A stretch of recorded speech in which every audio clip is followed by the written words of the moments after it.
Chapter 9:33.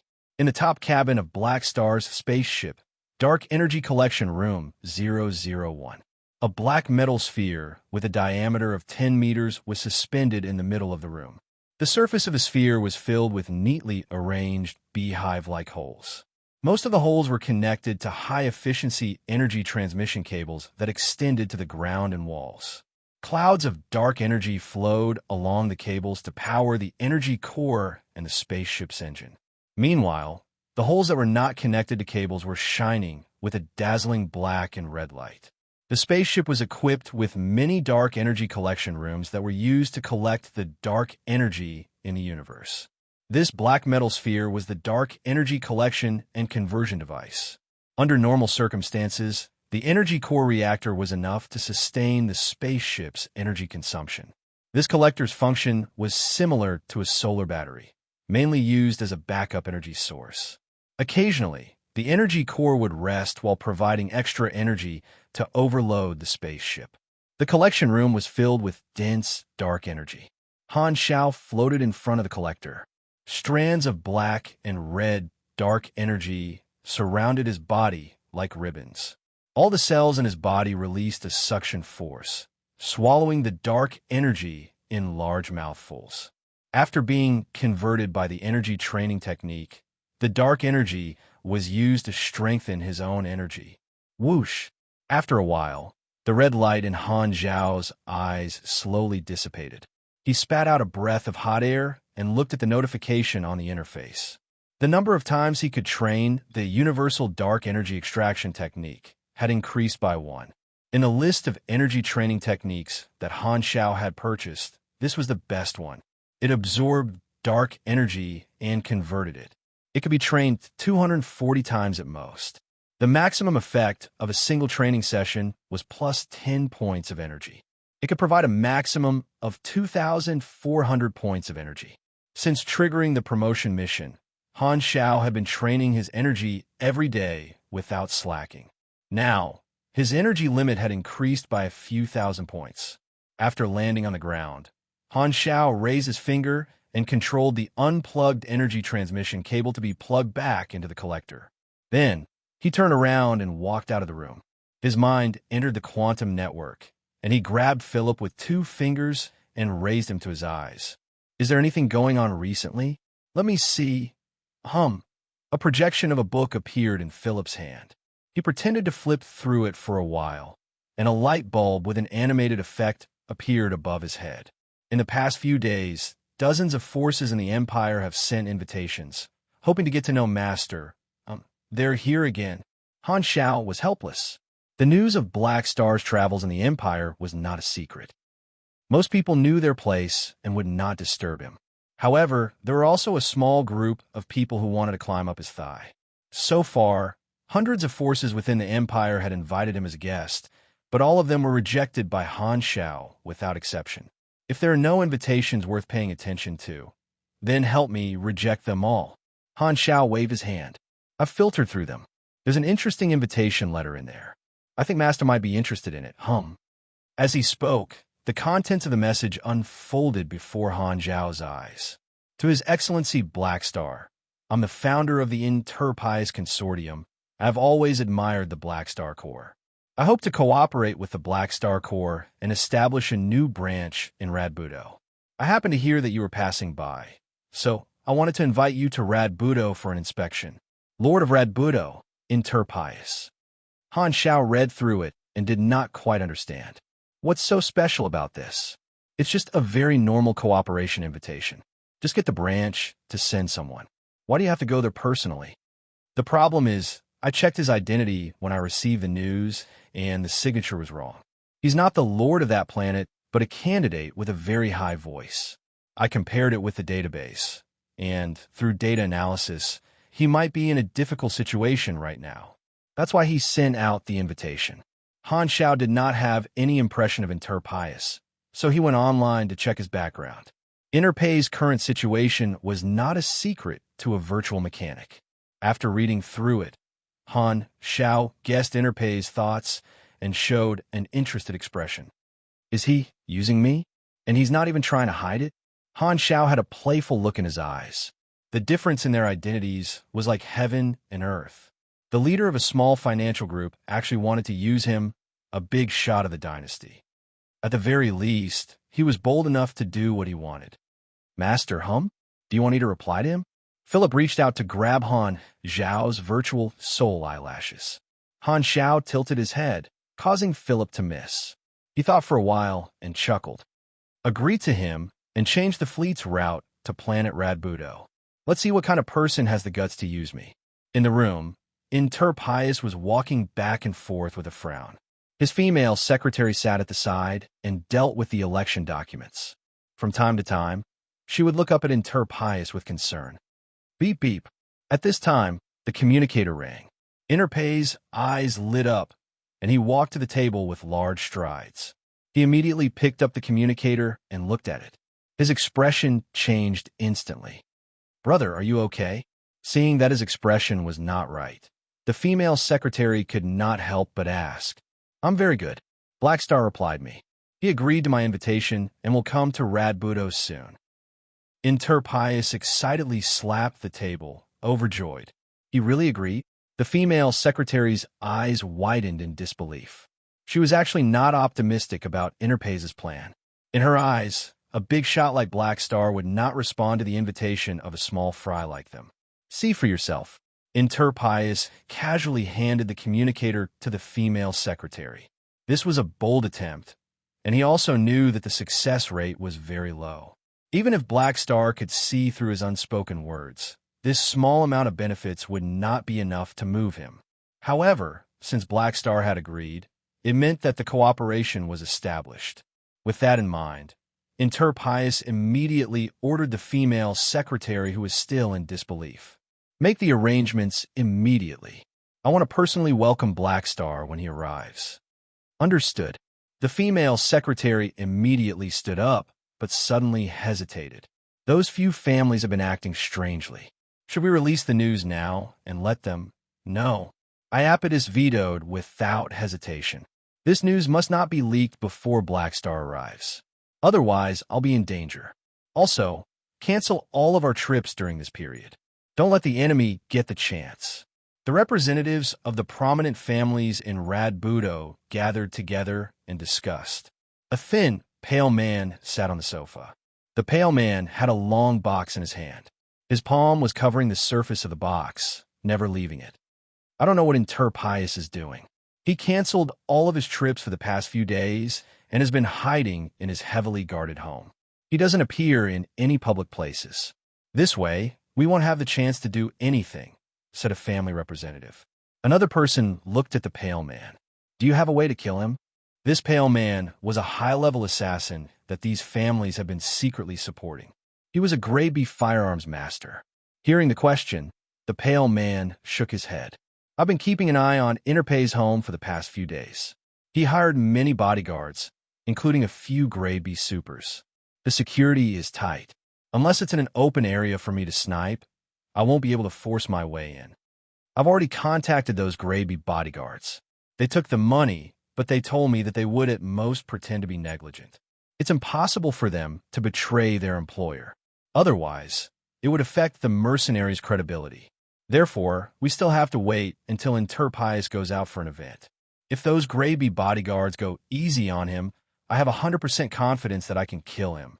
The pale man smiled coldly. Okay, be on standby. A representative's face was gloomy. Radbudo has always been our territory. We can't let outsiders control it. A few days later, Pius, who had been quiet all this while, finally went out. He boarded a bulletproof flying vehicle and headed to the spaceport on the outskirts of the planet's capital. His purpose was unknown.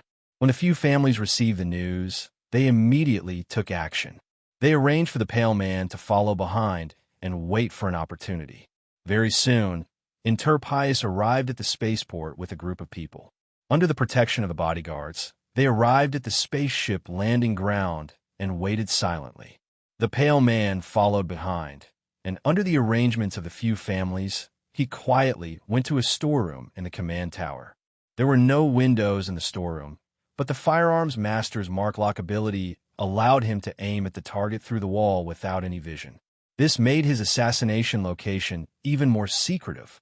He opened the box that he carried with him, and inside it were the components of a sniper rifle. In his hands, he quickly assembled the components into a specially modified electromagnetic and kinetic energy sniper rifle. He adjusted the position of the sniper rifle against the wall and slowly put eye appeal into the crosshairs. The bodyguards left a small gap, but in the eyes of the pale man, it was an extremely deliberate flaw. He smiled coldly, pressed on his ear, and reported through the mini earpiece inside. "I'm in position. I can fire at any time." "Very good." The voices of the few family representatives could be heard from the earpiece. In the city, the few family representatives were also monitoring Interpay's movements through the satellite. They had controlled this planet for many years and had access to countless resources. Looking at Interpius on the satellite, the family representatives were puzzled. Is he waiting for someone? Strange. Who will be looking for him? After all, he has a financial group. Maybe he hired some new bodyguards? If it's just bodyguards, there's no need for him to welcome them personally. After discussing for a while, no one could figure it out, so they gave up. No matter what he was planning, as long as they killed him, the problem would be solved perfectly. One of the representatives gave the order to the assassin. "You can move." However, before he could finish his sentence, an emergency communication request popped up on the screen. It was from the Outer Space Defense Department of the planet. The family representative paused, and his heart skipped a beat. He quickly accepted the call. "What's going on?" "This is the Outer Space Observation Station. An unknown fleet suddenly appeared in the outer space orbit of the planet without any notification. A battleship has just broken through the warning network and is rapidly descending. The estimated landing point is the airport on the outskirts of the capital city." Hearing the coordinates, everyone in the room was stunned. This fleet was the people Interpius was waiting for? So aggressive. Did they want to show off their strength? Humph! What's the use of calling people? You're dead meat. Everyone's face sank. Just as they were about to give the order to the assassin, the startled voice of the observer suddenly sounded from the communication channel. "Wait a minute, I recognize it. This is the fleet of the Black Star Corps. Although there are no markings, I paid special attention to it. The number and model of the spaceships are exactly the same." In an instant, the expressions of all the family representatives changed drastically. At the same time, the group of people waiting at the airport heard the whistling of the airflow. They looked up and saw a spaceship descending from the sky at high speed. It was getting bigger and bigger in their line of sight. Soon, it landed on the ground, precisely stopping in front of Interpius and the others. "Chi!" The cabin door slid open, and the gangway extended. A tall figure in a black coat walked out from the shadows. He removed the disguise on his face and showed his true face. Black Star. At this moment, the eyes of the family representatives widened in shock. One of them even fell to the ground with a thud. They had been scheming against each other on the planet. In their eyes, a big shot like Black Star was extremely far away from them. They were people from two completely different worlds. But today, the person Interpius was actually Black Star himself? How was this possible? What was their relationship? Why would Black Star come to such a small place just for him? Not only were the family representatives stunned, but even the bodyguard around Interpius were also stunned. Just by looking at Black Star's figure, it was as if there was an overwhelming pressure coming from him. The strong aura made it difficult for everyone to breathe. At this time, the family representatives seemed to have woken up from a dream. They were so shocked that they almost screamed at the assassin through their earpieces. "Quick, get out of there immediately. Stop all actions." They were all frightened by Black Star's sudden visit. Before they knew the relationship between Black Star and Interpius, no one dared to act rashly. The pale man swallowed his saliva while trembling. He dismantled the gun at lightning speed, picked up the box, and left the scene as if he was running for his life. Han Xiaoxin moved and glanced in the direction where the assassin escaped. He then retracted his gaze and walked down the gangway with Aurora. He sized up the leader of the group in front of him with interest. "You're Interpius?" "Yes, I welcome your Excellency Black Star on behalf of Radbudo. Your arrival is our honor." Pius suppressed his nervousness and braced himself to speak. Although the plan was successful, and he had simulated the words to say countless times in his mind, the moment he saw Han Shao, his mind went blank. All his imagination was shattered the moment he saw Han Shao with his own eyes. His mentality was instantly shaken. What kind of person did I summon? Han Shao sized him up and smiled gently. Your guts are quite big. Pius trembled and did not dare to answer. He had a bitter premonition in his heart. This time, it was probably easier to invite a god and then to send him away. Chapter 9:34. The Pius in front of him was very respectful, and the female secretary beside him was very nervous. Han Shao sized up the two of them and confirmed one thing in his mind. He really did not have any impression of these two people, which meant that they were not famous NPCs from his previous life. At least, they were not famous among the players. However, not being famous did not mean that they were not capable. The galaxy was vast, and there were bound to be many people that the players had not come into contact with. The Pius might not have achieved much in his previous life, or he might have died young, so he was unknown. Han Zhao's main idea of looking for people with potential was to use the information from his previous life as a reference, but other than that, it was also possible to find talents with potential. Before he came, the Han technician had investigated this person's past. His resume was complete, and his background was clean. He had founded a civilized local financial group from scratch, and he had good foresight when it came to strategic decisions. He managed the financial group very well. If not for the fact that he had caught Han Zhao's attention, Han Shao would not have deliberately investigated such an insignificant person. In his opinion, although the Pius did not have much combat strength, he was quite talented in handling affairs. He could be brought back to help Sylvia. Han Shao did not speak for a while as he thought about all sorts of things. His silence increased the pressure on the Pius exponentially. A drop of sweat that reflected light slid down his temples. The Pius maintained his bowed posture, not daring to raise his hand to wipe his sweat. Han Shao put away his thoughts and joked. Are you going to let me just stand here like this? Sorry, it was my oversight. Please follow me. I've already arranged everything. The Pius hurriedly responded, secretly annoyed. Han Zhao's strong life rating suppression made him lose his composure, and he was afraid that his oversight would displease Han Shao. The Pius led the way in front, leading Han Shao and Aurora onto the flying vehicle. All the bodyguards were separated, and only the four of them were left in the private carriage. The vehicle started and flew all the way to the center of the city. In the carriage, the Pius and the secretary sat opposite Han Shao and Aurora, their attitudes rather reserved. You were the one who invited me here. Why are you so nervous? Han Shao said. There are probably no more than 100 people in the entire universe who can remain calm in front of you, and that doesn't include me. Pius calmed down and complimented.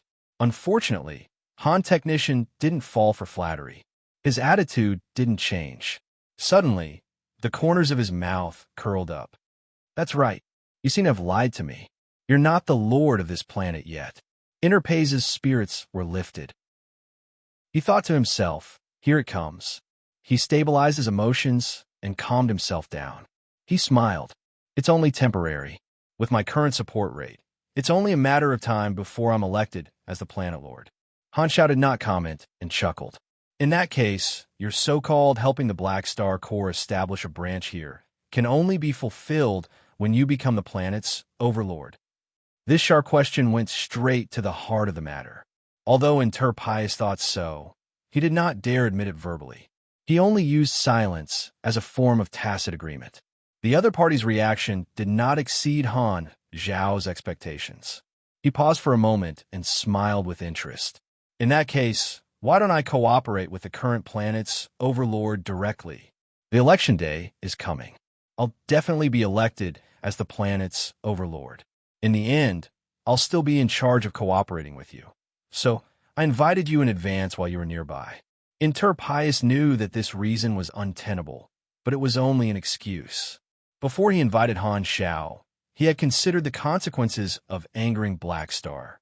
He knew that Black Star might turn around and cooperate with a few large families. However, this was a gamble to begin with. If Black Star did not come, he would not have a chance to turn the tables. Then, even if Black Star cooperated with his opponent, what was the difference between him and his previous situation?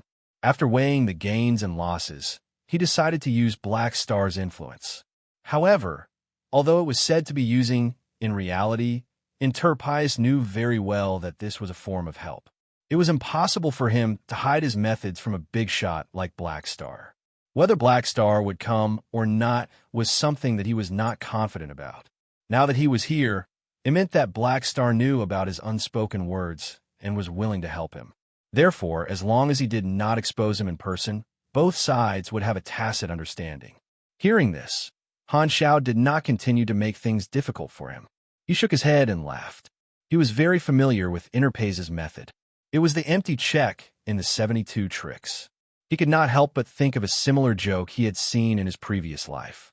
There was a young man who wanted to become the son-in-law of a world tycoon. So he went to a famous bank to apply for a job, claiming that he was the son-in-law of a tycoon and wanted to obtain a high-level position. Then, he went to the tycoon and claimed that he was a high-level executive of a famous bank and wanted to marry the tycoon's daughter. Although the story was fake, this method of getting something for nothing was very similar to what Enterpius was doing now. This method is still okay. Although it's a little risky and the success rate isn't high, Han Xiao nodded to himself.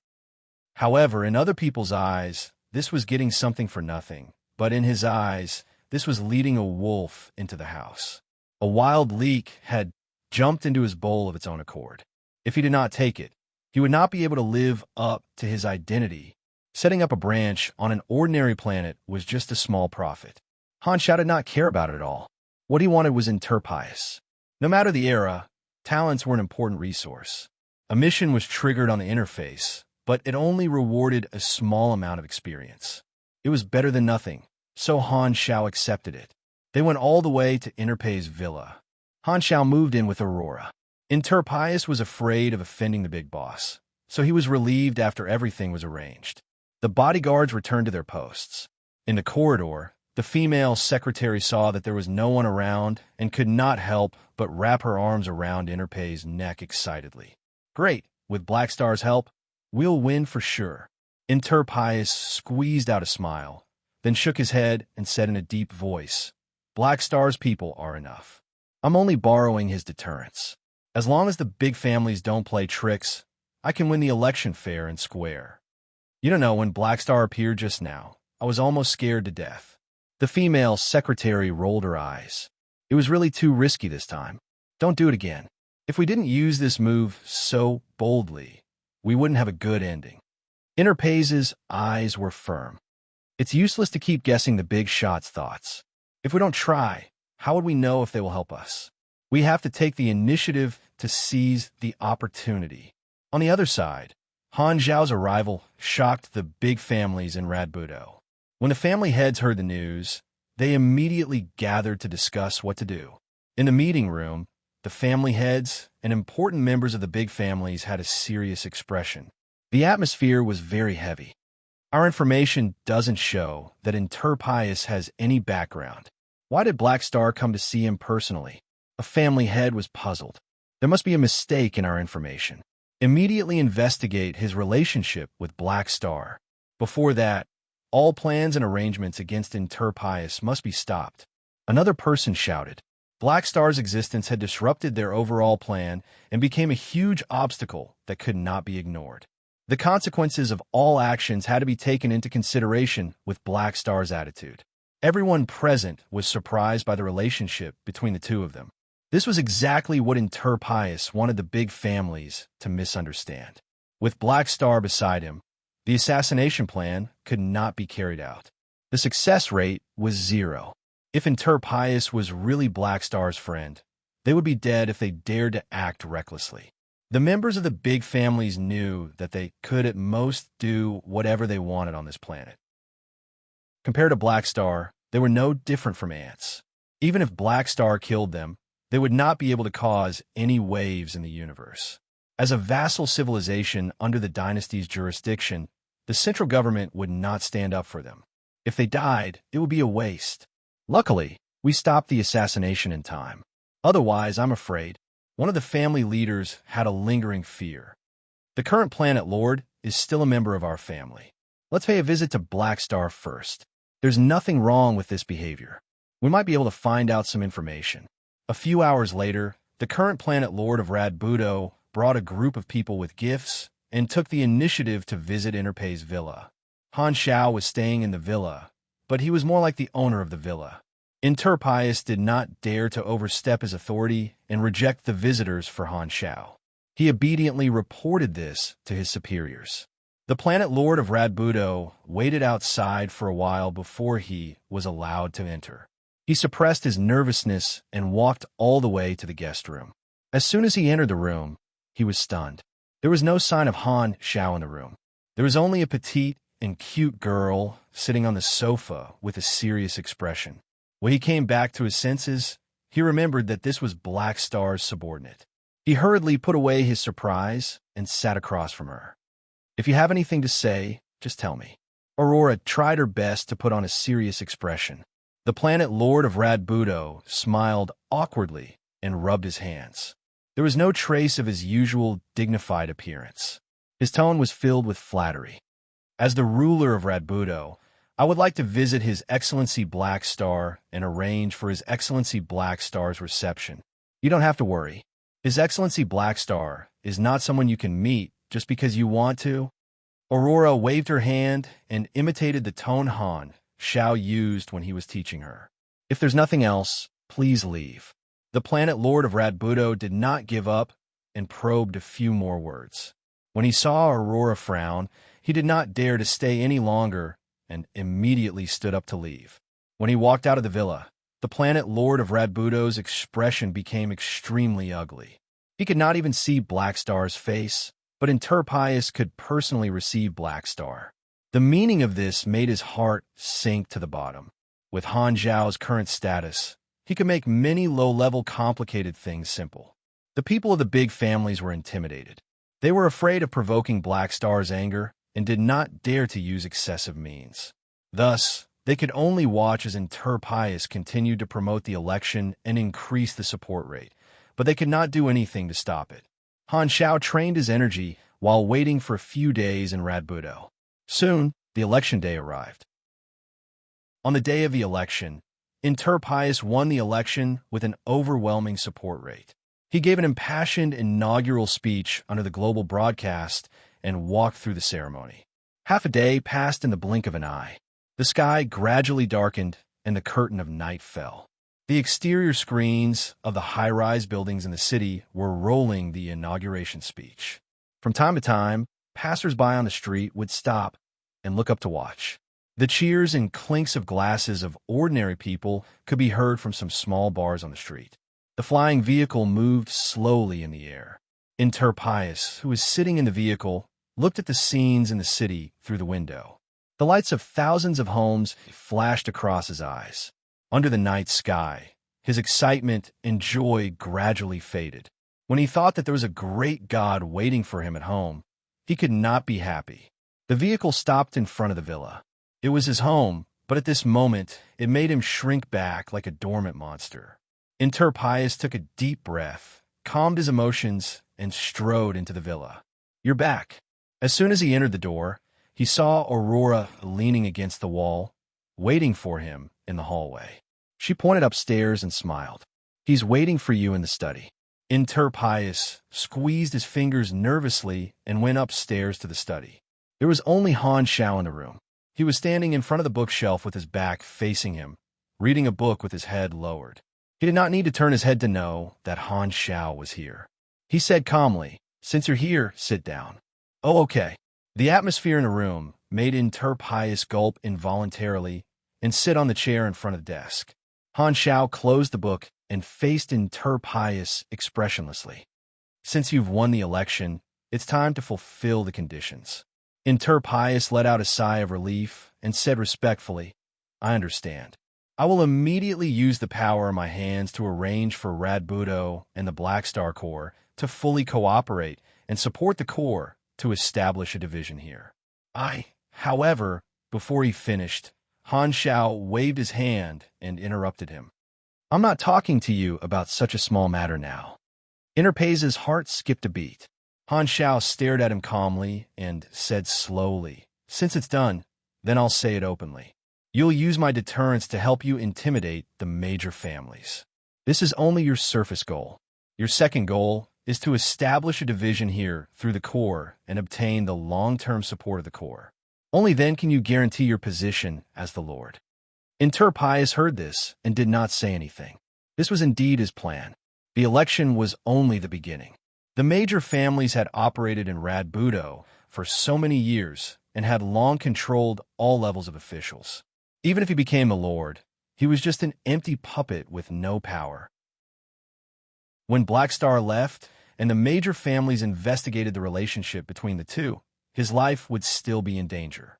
Therefore, for the sake of the long term, he had to find a backer. And Black Star, who happened to be nearby, attracted his attention and became his first choice. The other goal of this plan was to turn the Black Star core into his backer and use the momentum of cooperation to stabilize his position as the Lord. What do you want? Interpius pursed his lips and looked gloomy. Han Shao looked at him and suddenly smiled. The heavy atmosphere in the room suddenly dissipated. Don't be so nervous. Since I chose to help you, I naturally won't harm you. Interpius thought about it, and his tense nerves suddenly relaxed. However, before he could take a breath, Han Zhao's next sentence made him freeze. Okay, you played enough. Pack your things and come with me. As soon as he finished speaking, Iapetus' expression froze. Chapter 935. What does that mean? A look of shock appeared on Iapetus' face. There's no reason you don't understand the galactic language, right? It means literally, you have to come with me. Han Shao stared at Interpius with interest. You're kidding, right? Come with you? Go where? Interpius was confused. I'm not kidding. My help comes with a price. Since you're asking me for help, then as a trade, you'll become a member of the Black Star Corps and become my subordinate. We've never reached such a condition. Interpaze's expression changed, and he stood up abruptly. Why do you think I need to negotiate with you? Han Shao raised his eyebrows. I'm helping you, so of course I have the final say in terms of the conditions. And my condition is you. You're now my subordinate. Interpaze's face twitched. He did not expect that the other party was actually targeting him. For a moment, he had mixed feelings. He was shocked, angry, and even a little flattered. Interpaze's mind was a little confused. He said in a deep voice, Sorry, I appreciate your favor, but I won't sign a slave contract. Why do you think you have the final say in this matter? Han Shao could not help but be amused. Unlike combat potential, management ability did not have a quantitative standard, and there was no direct judgment. One could only refer to past performance. This person was indeed a talent worth poaching. There was no lack of management talents in the army, but since he had met such a talent, he might as well poach him. Han Zhao's thinking was very much in line with China's 9 years of compulsory education. Since he was already here, he had to poach something. If you want to force me, I won't be able to resist, but would the famous Black Star do such a thing? Interpius was helpless and could only use words to force him. TSK, you're mistaken about one thing. Han Shao slowly walked behind Iapetus, pressed down on his shoulder, and made him sit down. He then casually said, If this was a normal solicitation, I wouldn't force someone to reject me. However, it's different between us. You have the intention of using me, and you've already received benefits from me. In the future, you'll need to rely on the Black Star Corps to help you stabilize your position. So I'm in charge. More accurately speaking, I'm now your creditor. As he spoke, Han Shao turned back to Iapetus, leaned on the table, and looked down at Iapetus. Retracting his smile, Han Shao said calmly, I'm not sure. Since you're the creditor, then you have to collect according to my standards, not how much money you have in your wallet. Interpius was speechless. Even though this was obviously a for sale, he had no way to go against the wishes of a big shot like Black Star. Gritting his teeth, Interpius said in a low voice, If you want me to work for you, you should have told me earlier. That way I wouldn't have. Han Xiao opened his mouth and interrupted him. Don't forget, you were the one who asked me for help. You didn't ask for the conditions yourself. Hearing this, Pius was speechless. A sense of helplessness welled up in his heart. It was a hinting invitation to begin with. How could he ask for the conditions openly? Did he have to add a note saying that he couldn't be forced to work for him? That would be too shameless. Who knew that Black Star would take a liking to him? At this point, Pius had no other choice. Black Star had completely taken the lead. If he really insisted on refusing, he had no doubt that the Black Star Corps would turn around and cooperate with the major families. The situation now was different from during the election. During the election, he had nothing to lose, so no matter how bad the situation was, it wouldn't change. However, now that he was elected as the Lord and had achieved results, Black Star's attitude determined whether his position was secure or not. It even determined his life. He was completely in Black Star's control. At this moment, Pius only had one thought. What exactly do you see in me? I'll change, all right. Seeing Pei's troubled expression, Han Xiao narrowed his eyes and deliberately lowered his tone. Let's talk about the facts. Is the Black Star Corps so repulsive to you? Hearing this, Pius was taken aback. He frowned and thought for a while before finally shaking his head. Excluding the conflict caused by reverse psychology, Pius had to admit that the Black Star Corps did have a better future. How could being the Lord on an ordinary colonial planet compare to being personally recruited by Black Star? I'm actually not against joining the army. It's just that I didn't run for the sake of my future. I wanted to do something for the mother planet. Pius sighed and had to briefly explain his ambition. He was born in an ordinary family and started from scratch. After he made a name for himself, he became more and more dissatisfied with the corruption in his hometown. Therefore, he chose this way to try to break the corrupt monopoly of power by the major families. He was a person with a lot of feelings for the mother planet. Han Xiao was non-committal. While working for me, you can still continue to be the lord of your planet. Then I can't go with you even more. I just got elected. How can I leave? Pius was in a difficult position. Can you give me a few years to arrange the affairs here? You're not qualified to negotiate with me now. Han Xiao shook his head and laughed. Even if you're not in Radbudo, you can still manage it remotely. With my support, even if you're not here, no one can shake your position. Seeing that he still wanted to say something, Han Xiao stopped arguing with him. He stood up and walked out of the room. I don't care how you deal with it. I'll give you 3 days. When the time is up, you'll come with me. That's it. Looking at Han Xiao's back, Pius sat in his seat silently.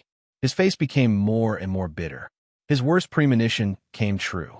Sure enough, it was easier to invite a god than to send him away. He hadn't even warmed up the Lord's seat yet, and he had to move his butt away. So tired, so regretful. I shouldn't have provoked such a big shot. 3 days later, at the ground spaceport, Pius carried his luggage and stood in front of the cabin door of the spaceship with a complicated expression. He sighed secretly, looked back at the female secretary, and said helplessly, "When I'm not here, I'll have to trouble you." After 3 days of arrangement, Pius finally decided to leave his confidant as a spokesperson to help him manage Radbudo remotely. With the support of the Black Star Corps, her personal safety was guaranteed. Although he was very reluctant, he had no choice. The female secretary couldn't help but step forward and hug Pius. She could only watch the situation develop into the current situation and couldn't stop Pius from being taken away. You be careful. The female secretary had a worried look on her face. Hearing this, Pius couldn't help but smile bitterly. If he followed the Black Star, at least he wouldn't have to worry about his safety. Looking back at the spaceship, Pius took a deep breath and suppressed the complicated emotions in his heart. He carried his luggage, walked toward the cabin door, and stepped on the unknown future. The Black Star Corps fleet hovering in outer space was far away from Radbudo, and the new planet Lord also left. This news was not kept a secret. When the major families heard about it, they were all shocked. 3 days after being elected, he left. What kind of operation is this? After some investigation, the major families finally found out the situation. They found out that Pius had become a member of the Black Star Corps and was taken away.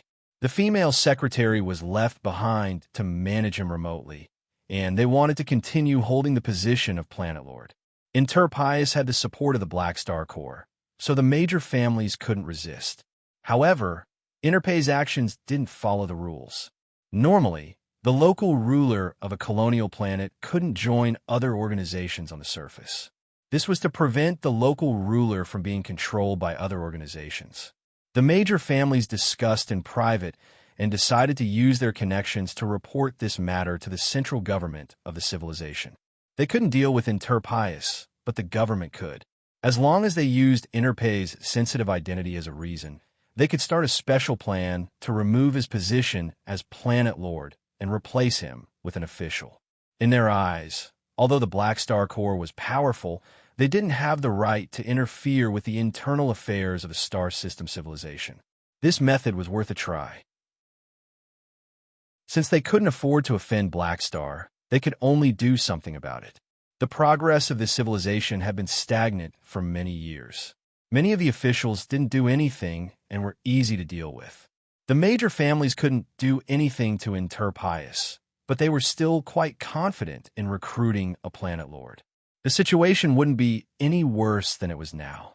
After the central government of this civilization learned about this situation, they were instantly put in a difficult position. This move violated their rules, but they couldn't afford to offend Han Shao. After some discussion, they could only take measures against Pius and give him a choice. He could either give up his identity as an army lord and become a Planet Lord, or he could resign from his position as Planet Lord of Radbudo. Pius wanted to return, but he had no choice. He was also unwilling to give up the position of Planet Lord, so he could only report it to Han Shao. Since he had already poached him, Han Shao didn't mind increasing the loyalty of the newcomer. He turned around and called the Red Empire. The effect of this call was obvious.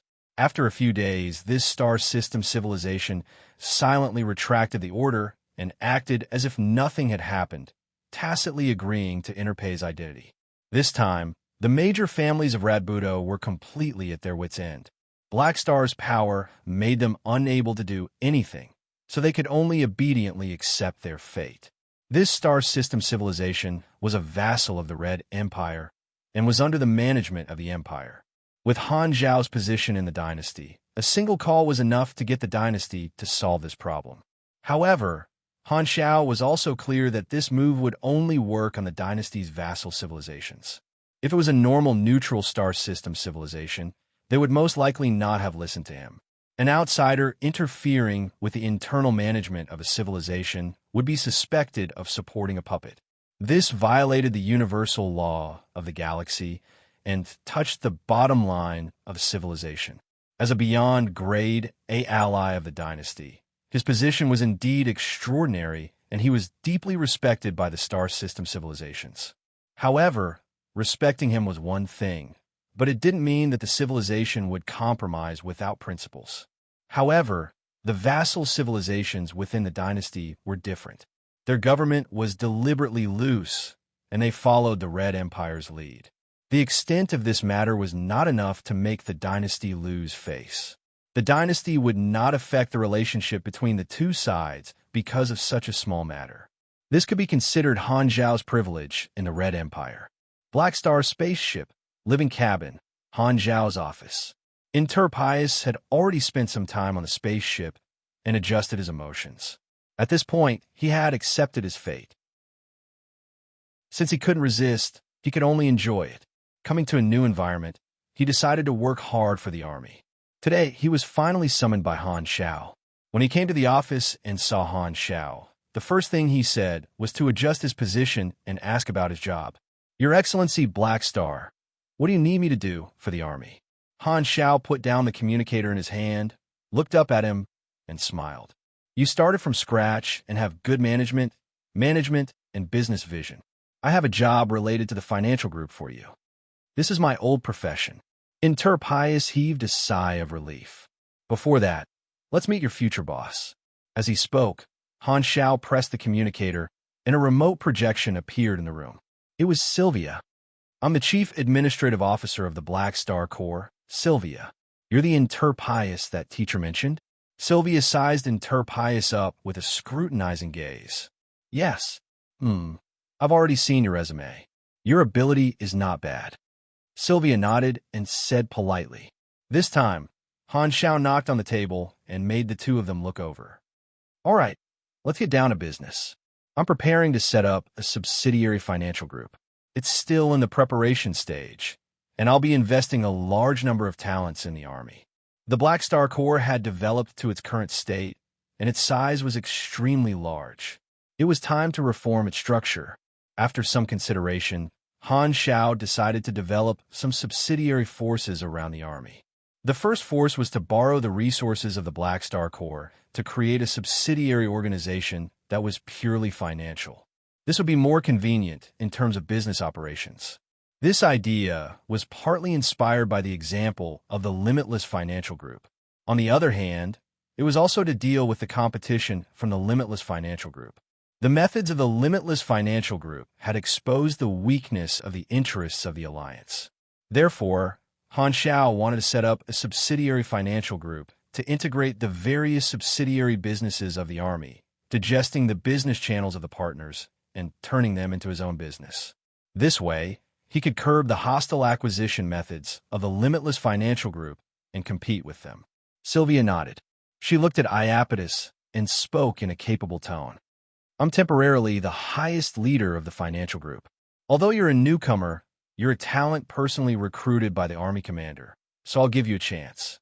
You don't have to start from the bottom, but can directly lead a team and compete with other teams. As long as your performance can be ranked at the top, I'll give you the position of a senior manager of the financial group.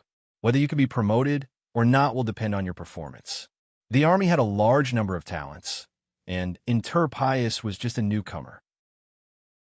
Han Xiao would not let him directly enter the management level.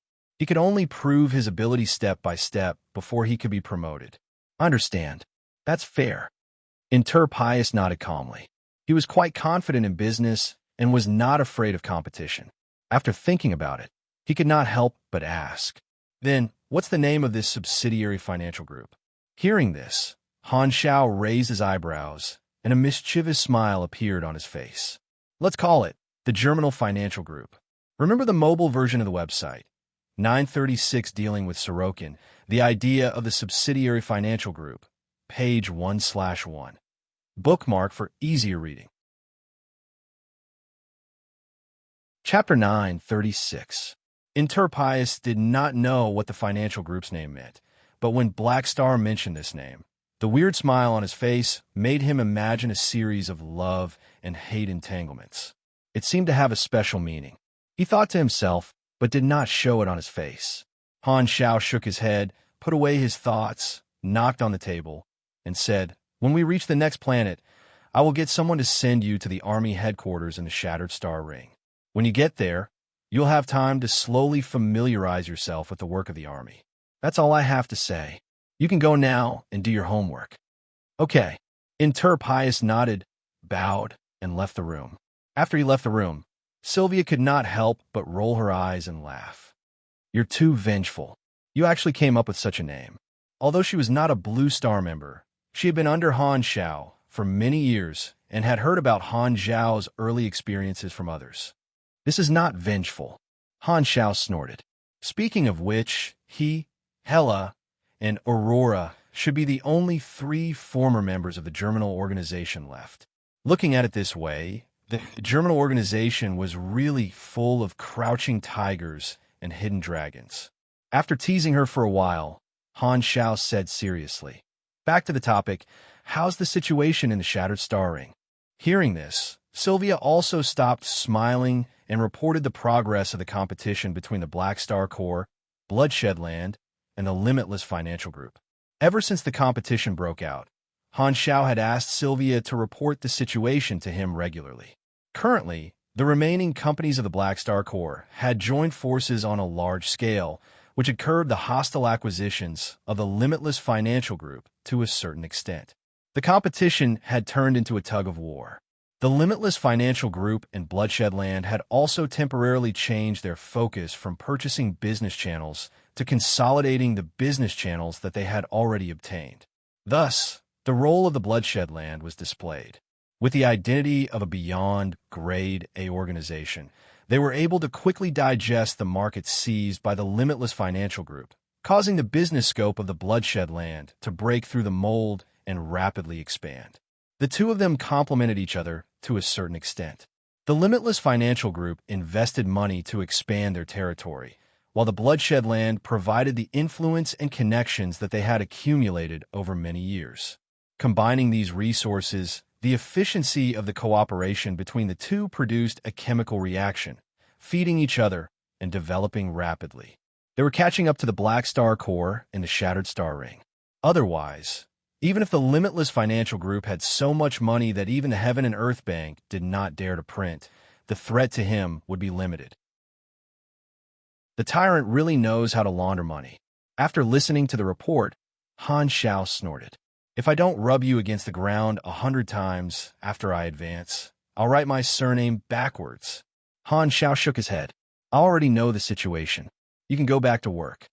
Humph, you only know how to order people around. I can't even stay with you for a while longer. Ever since I became the chief administrative officer, you've become more and more distant from me. Sylvia wrinkled her nose unhappily. When did I? Han Xiao was stunned. I don't care. I haven't had a holiday in a long time. I don't want to lose my hair like Jenny. Sylvia angrily placed her hands on her hips. Although I'm willing to work for the army, you can't treat me like a human. You don't really think that I like to work, do you? If not for you. Humph. Helpless, Han Xiao had no choice but to comfort Sylvia and calm her down.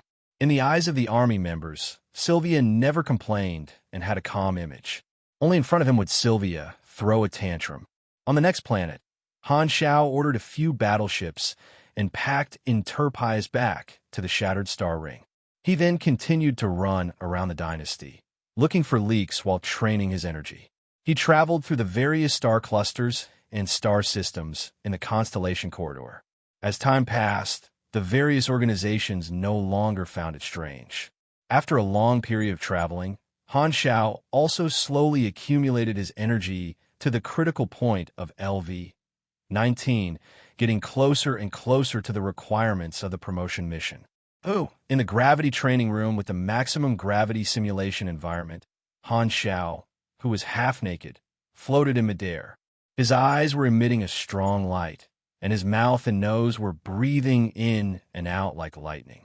His breathing formed a thundercloud, and his breathing was like thunder. His breathing was like thunder, and his breathing was like crackling lightning. His body was surrounded by dense mechanical force, and all kinds of signs showed that the energy in his body was in its most active state. Han Xiao took a deep breath and retracted all his mechanical force back into his body. He then turned off the gravity mimicry. In his senses, the cells that were suppressed by gravity were freed from their restraints, and new energy was squeezed out. I've mastered another energy training technique. The light in Han Xiao's eyes dimmed, and he opened the interface to take a look. He nodded with satisfaction. This was an energy training technique that trained through gravity. Through the method of compression and release, the limit of the energy produced by the cells was increased. The number of times he could train had already reached the limit, and he had squeezed all the value out of it. During this time, Han Xiao had already trained quite a few energy training techniques, which had cost him a lot of experience and energy. Now, his energy limit had already reached around 119,000. Only 1,000 left. I'm not far from LV-19. Han Xiao rubbed his shoulders, then controlled his body. He opened the closed sweat glands on his upper body, and sweat instantly gushed out like a fountain. However, the moment it left his body, it evaporated. With his current life level, he could control his body perfectly. Whether he sweated or not was up to him. After intense exercise, it was fine if he did not want to sweat, but it would only make him feel a little uncomfortable. After cleaning his body, Han Xiao touched his chest muscles, lowered his head, and admired his golden ratio muscular body. Only then did he put on the clothes. The alloy door slid open, and Han Xiao walked out of the gravity training room. He casually nodded to a group of crew members who passed by, then walked to the corridor and looked at the observation window. The observation window displayed the external environment and could be zoomed in and out. At this time, the observation screen was overlooking the surface of a planet. A majestic galactic city was located there, and spaceships were taking off and landing, leaving behind streaks of light in the sky that did not disappear for a long time. Enya Hub, a famous galactic city in the Constellation Corridor, a high-level transit hub city. Han Xiao nodded. This was a very lively galactic city that belonged to a beyond Grade A ally of the dynasty. Because of its good management and location, Enya Hub had become a famous location in the dynasty. However, Han Xiao did not come to this planet to recruit people. His fleet just happened to need to replenish their resources. Furthermore, Aurora and the other Black Star Guard expressed that they were tired of staying on the spaceship and wanted to go to the city to play. Thus, he brought his people to Enya Hub and had been there for a few days. Because there were too many people coming and going in order to not cause a commotion, Han Xiao had the fleet disguise themselves. At the same time, he had Philip conceal the information of his arrival and set up a fake identity. The artificial intelligence of Enya Hub was unable to detect it, and no one knew that he had come. Opening the interface, there was a buff for the evolutionary totem on his status bar. This is also a planet equipped with the evolutionary totem. Han Xiao stroked his chin. The sale of the evolutionary totem had been going on for quite some time, and the dynasty and its allies had already bought what they needed. They were already being used on a large scale and were usually used on colonial planets. It was rare for them to appear in a galactic transit hub. Han Xiao had browsed through the information of Enya Hub for the past 2 years and realized that the evolutionary totem had attracted even more travelers. Some of the weaker races even took the initiative to send some of their people to live on neutral planets with the evolutionary totem. A new migration phenomenon was created, and the influence of the evolutionary totem began to spread. After sizing it up, Han Xiao left the corridor and went to the officer's activity room. Usually, there would be many people playing cards here, but at this moment, it was very quiet. Less than half of the Black Star Guards were playing Wayne cards. Seeing Han Xiao, everyone turned to greet him and continued to focus on their game. Their brows were furrowed, as if they had met their match. Han Xiao walked to the side of the table and looked around. Great, they were all noobs, and there was indeed no correlation between their combat strength and their card skills. Looking around, Han Xiao did not see Fu Ding, Hardaway, and the others. He then patted someone's shoulder. Where did the others go? Oh, they all went to Enya Hub to play. Hardaway brought a group of people to cough, they went to that kind of bar. As for Fu Ding, I remember that he went shopping with Aurora. This Calamity Gray Black Star Guard scratched his head. Do you want to call them back? Forget it. Han Xiao shook his head. Since he had nothing else to do, he could not be bothered to disturb his subordinates. After thinking about it, he was not in a hurry to leave. Since he was only lacking 1,000 energy, he might as well stay there and focus on training the last bit of energy to complete the promotion mission. At the same time, in Enya Hub, Entertainment District 04, a grand ceremony was being held there, and the streets were packed with people of different races. The parade cars moved slowly, and the performers made all kinds of strange movements toward the audience. From time to time, there would be street performers performing by the side of the street. It was very lively, and there was laughter everywhere. Fu Ding and Aurora's faces were disguised, and they walked among the crowd. Aurora looked around curiously, while Fu Ding followed Aurora as her temporary bodyguard. He smiled and commented with Aurora about the performances around them from time to time. Sigh, it's too boring to stay on the ship for too long. It's more fun to be in a crowded place. Aurora was holding a bunch of hot snacks in her hand. She was in a good mood as she chewed on them and spoke vaguely. Hella liked to be alone, but Aurora preferred to be in a crowded place.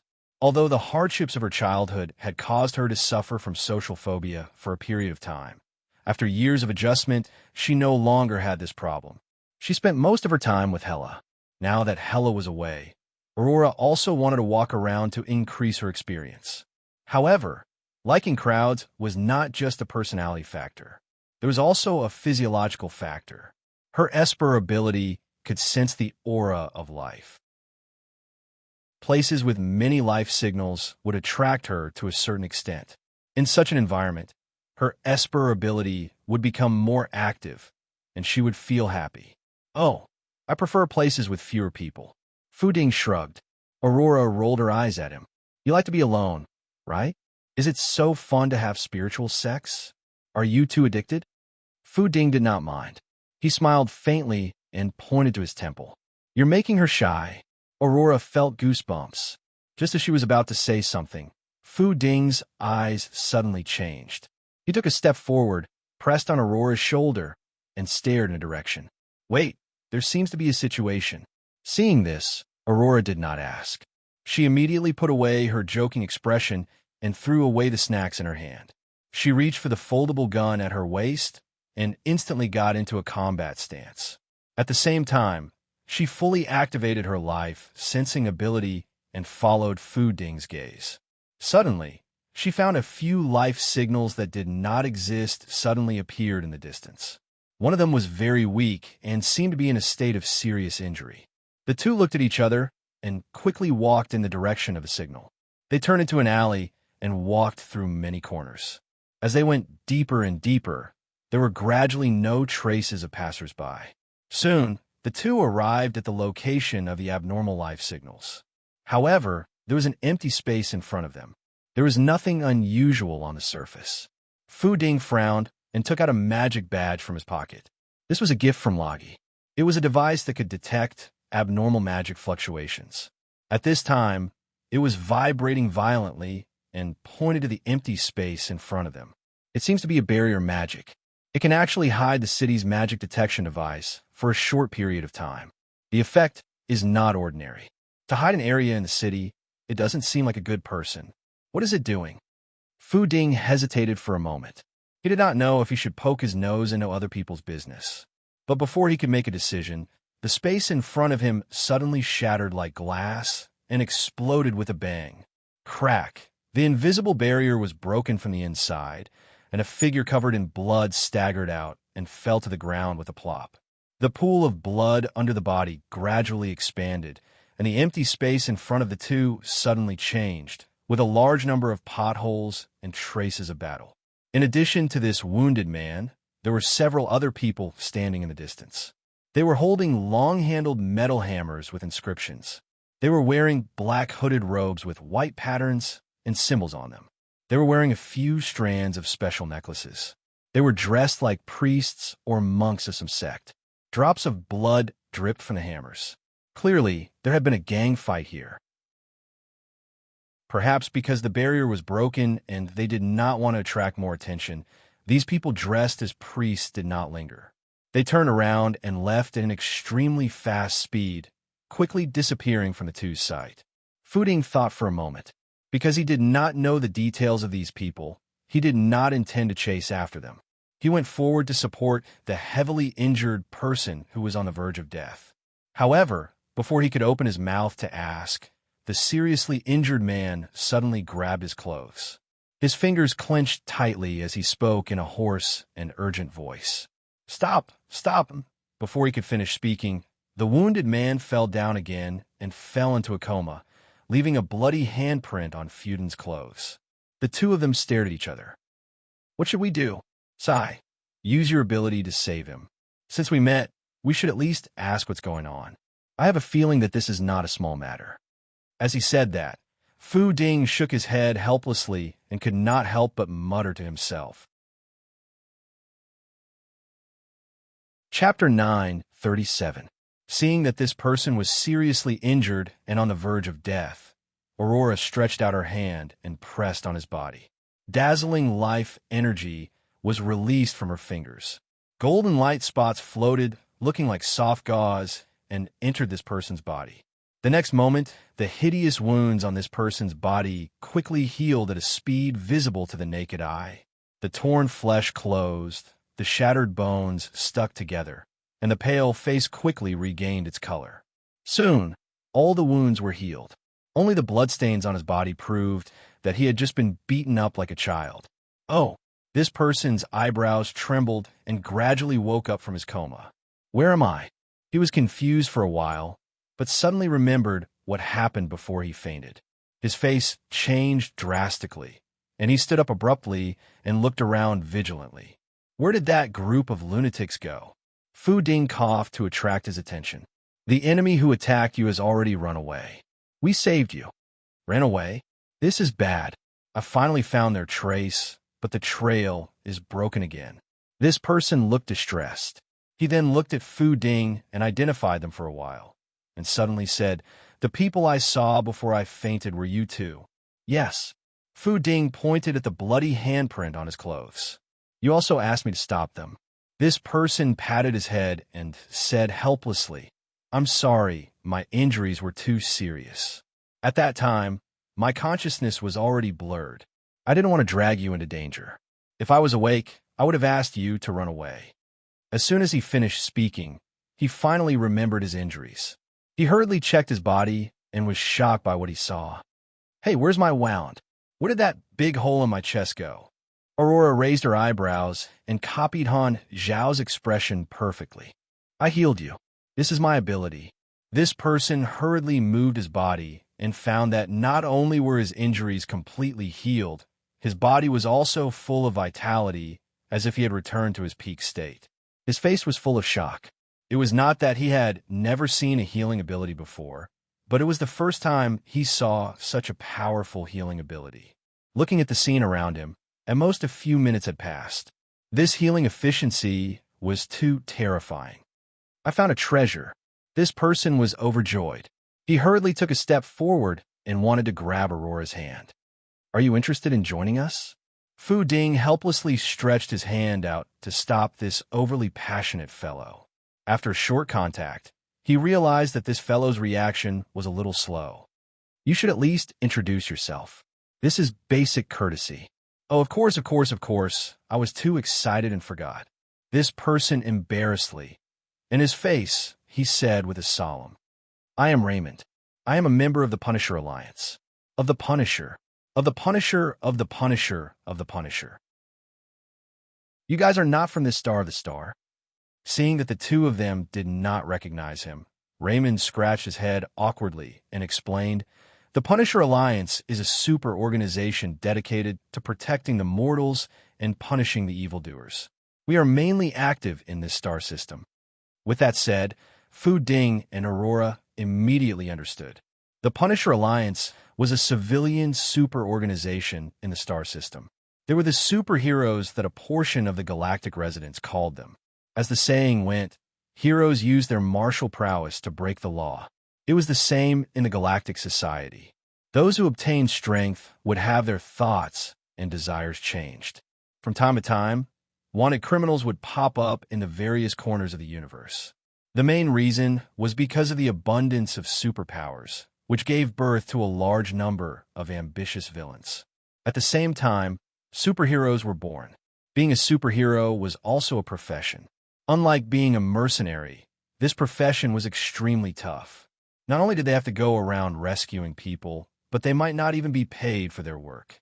There were not many people who were willing to invest their superpowers into this profession. Most of them wanted to use their superpowers to exchange for a better life, more wealth, and more power. Thus, there were very few experts who chose to become superheroes. Under normal circumstances, superheroes were formed by a group of like-minded people. However, there was a benefit to being a superhero. Their reputation far exceeded that of a mercenary. Although there were not many superheroes, the number of superheroes in the universe was not small. Most of them were active in the local area. Thus, the three universal civilizations had established a superhero association a long time ago to make it easier to manage. As long as one registered, they would be able to obtain the title of hero and exercise justice in the designated area without being invited to drink tea. Apart from the salary, the association would also compensate for any losses caused in the process of exercising justice. Simply put, superheroes were like a bunch of vigilantes in the eyes of the civilizations. After hearing that, Fu Ding pondered for a moment and did not say his real name. I'm Fu Ahem, Chun Xing. She's Aurora. Thank you for saving me. Their faces were blurred, and Raymond did not recognize them. Tell me, what exactly is going on? Ferdinand nodded. Raymond originally did not want to drag outsiders into this, but Aurora's ability changed his mind. He explained everything in detail. The people who attacked me earlier belong to a cult of zealots. They believe in a certain evil god and call themselves the Bloodhammer cult. They use blood sacrifices to carry out rituals and have committed many crimes in this star system. They're old rivals of our Punisher Alliance. Hearing this, Fuden frowned. He didn't like this barbaric act of using ordinary people as blood sacrifices. The three universal civilizations' territories had good law and order, but it was impossible to prevent all crimes. Occasionally, there would be some criminals that escaped the net. Unless it was a wanted criminal with extremely high combat strength or a very serious case, the universal civilizations would not always do the job themselves. Usually, the local vassal civilizations or mercenaries would deal with the wanted criminals to save on security resources. If the vassal civilizations could not handle the case, the universal civilizations would intervene. The Bloodhammer Church did not use many ordinary people as blood sacrifices, and many of their operations were stopped by the Punisher Alliance. At the same time, they would not go to the dynasty's colonial planets to capture ordinary people as blood sacrifices. Thus, the destruction caused by their actions did not reach the point where the dynasty had to deal with them personally. I coincidentally discovered traces of those lunatics in Enya Hub and was worried that they would conduct a blood sacrifice here. Thus, I secretly followed them and wanted to find out where they were. It was a pity that I was discovered midway. You guys know what happened next. If not for you guys, I would already be dead. Raymond smiled bitterly. I see. Fu Ding sighed. What's your plan now? Don't worry, I have already informed my other companions. They are rushing over to Enya Hub. Before that, I will continue to track down the traces of the Bloodhammer Church. I cannot allow them to harm ordinary people here. Raymond grinned. However, I am not their match alone. You can look for Enya's army and police force. Aurora remained unmoved. I will make a report, but I'm only an ordinary superhero. They will not allow me to join their work. Furthermore, I cannot just sit around and do nothing. Thus, I have to do something myself, Raymond said. I hope that the two of you can help me. I sincerely invite the two of you to join the Punisher Alliance. Fu Ding did not deny it. Many superheroes had the same problem of being Lone Rangers, and Raymond was obviously interested in Aurora's Esper ability. How about this? Let us consider it. After pondering for a while, Fiden did not make a definite decision. He decided to report it and listen to Han Zhao's opinion. It was not that he wanted to be a busybody, but this was the dynasty's territory, and they were the dynasty's allies. It would not be good for them to ignore a group of fugitives who seemed to want to cause trouble. After all, their identities were still here, and they would try their best to stop them if they could. To the Black Star Army, this was just a small matter. Punisher Alliance? Bloodhammer Church? In the training room, Han Zhao opened his eyes and looked at the projections of Fu Ding and Aurora with a weird expression. He was originally training his energy, and he had just received a call from Fu Ding and Aurora.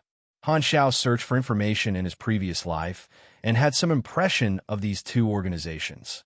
The Punisher Alliance was a minor faction, and it did not affect one's identity after joining it. In his previous life, there were some players who joined the Punisher Alliance to enjoy themselves as superheroes. During that period, the Bloodhammer Church had already disappeared, and the players came into contact with the storyline of the Bloodhammer Church through the dungeon crystals that were dropped by the faction. In his previous life, when he was training his Smuff account, he had played the Bloodhammer Church dungeon many times. The priests in the dungeon used the evil god blood sacrifice as a means of healing. Their battle hammers were swinging vigorously, and they were able to attack, tank, and heal at the same time. This left a deep impression on him. In front of the Bloodhammer Church, the priests who only knew how to heal were all little brothers. The correct style of a priest should be to destroy the mortal world with a war hammer. In his previous life, the Punisher Alliance had a side storyline where they defeated many villains and collected many spoils of war. One of the spoils was a relic left behind by a powerful super, and a powerful secondary dimensional life form was sealed within it. Many years later, this life form broke the seal and caused the Punisher Alliance to suffer heavy casualties. Han Shao clearly remembered that it was because the mission reward for killing the unique boss of the sealed creature was two talents. One was to increase his mental resistance, and the other was to increase his magic resistance. Both were quite significant. The relic itself was also very valuable as it could greatly increase a psychic's ability. Looking at Fu Ding's clueless expression, Han Shao had a complicated expression. Are you able to pick up money every time you go out? I had a rush to catch a flight today. I woke up in the morning and only arrived in the afternoon. I had a child sitting next to me, and it was so noisy that I couldn't sleep. In the middle of the flight, I even got carsick. I was really tired. Originally, I was supposed to add another plot to increase the progress, but my eyes were so blurry that I couldn't even open them. I was really too tired to write, so I had to write less today. Brothers, please forgive me. P.S. I actually didn't get last place in the Breaking Update event. I heard that I was in 4th place. I was shocked.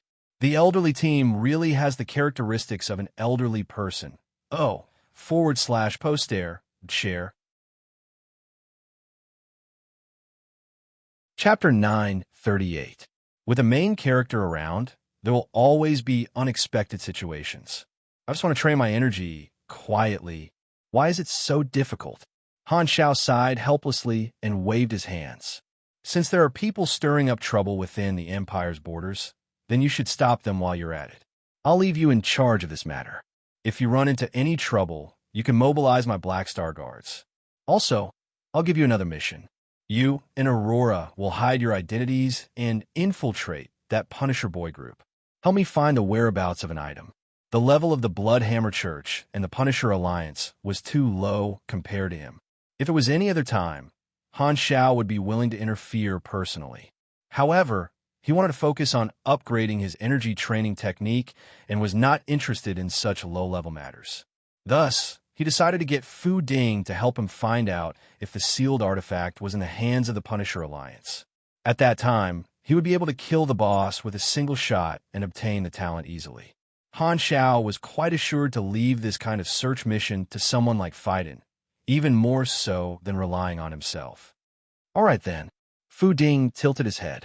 As for hiding our identities, I will get Philip to create 2 fake resumes for you guys. There won't be any loopholes, and it will be enough to gain their trust. Han Shao pondered and said, since you guys want to hide your identities, don't be too out of line. Just cooperate with Raymond, and don't be too proactive. This all right. Fu Ding hesitated for a moment before saying, actually, I would like to ask for your help to use the virtual technology to find the whereabouts of the Bloodhammer Church. Han Shao shook his head and said, there are no clues. If I want to investigate, I can only hack into the main AI of EnyaHub and filter through all the records. I can even control the quantum network of EnyaHub and monitor all the information in the area. This is a huge project. After all, this planet is the territory of another beyond Grade A ally, and they have their own police force. There is no need for me to interfere. Didn't I say earlier that don't be too out of line? It won't be good if Raymond becomes suspicious. Monitoring an entire planet and selecting targets from countless citizens required a huge amount of computing power. Although he could do it, it was quite tedious. The Bloodhammer Church's level was too low, and Han Shao did not want to waste his energy on them. EnyaHub's police force also used similar methods to investigate suspicious people, so it was fine to let them handle it. As an outsider, there was no need for him to waste his energy. I understand.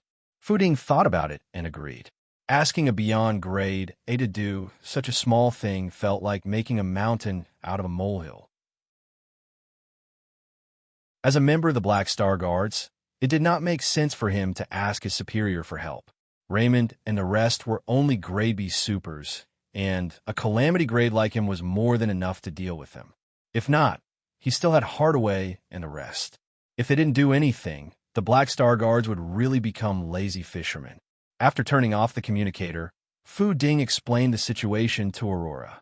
Aurora's eyes immediately lit up. You want us to handle it ourselves? That's great. We finally have something to do. Fu Ding smiled and contacted Raymond. According to Han Zhao's instructions, he accepted his invitation and was willing to join the Punisher Alliance. Hearing that, Raymond was overjoyed. Great. I welcome you guys on behalf of the Punisher Alliance. I will immediately inform the others to arrange for you guys to join. Seeing that Raymond was about to hang up the call, fighting could only stop him with a sigh. There are procedures to join, right? Did you forget? Right. Raymond slapped his head and immediately got to work. I'm too excited. You have to fill in an application form to join. I will send it to you guys immediately. Fu Ding shook his head and received the application form from Raymond. He opened it and scanned through it. He only had to fill in the name, ability, grade, and other information.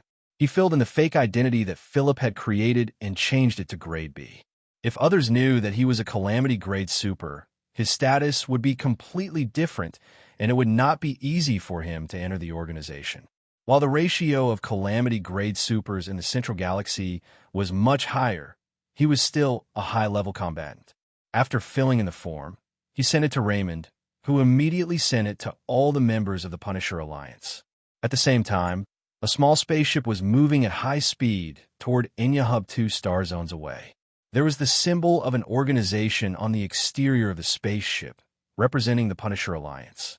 A group of people were in the spaceship, either sitting or standing. Some were wiping their blades, some were maintaining their guns, some were resting with their eyes closed, and some were watching entertainment programs. They were all superheroes of the Punisher Alliance. They did not have a leader, and everyone was an equal partner who fought side by side.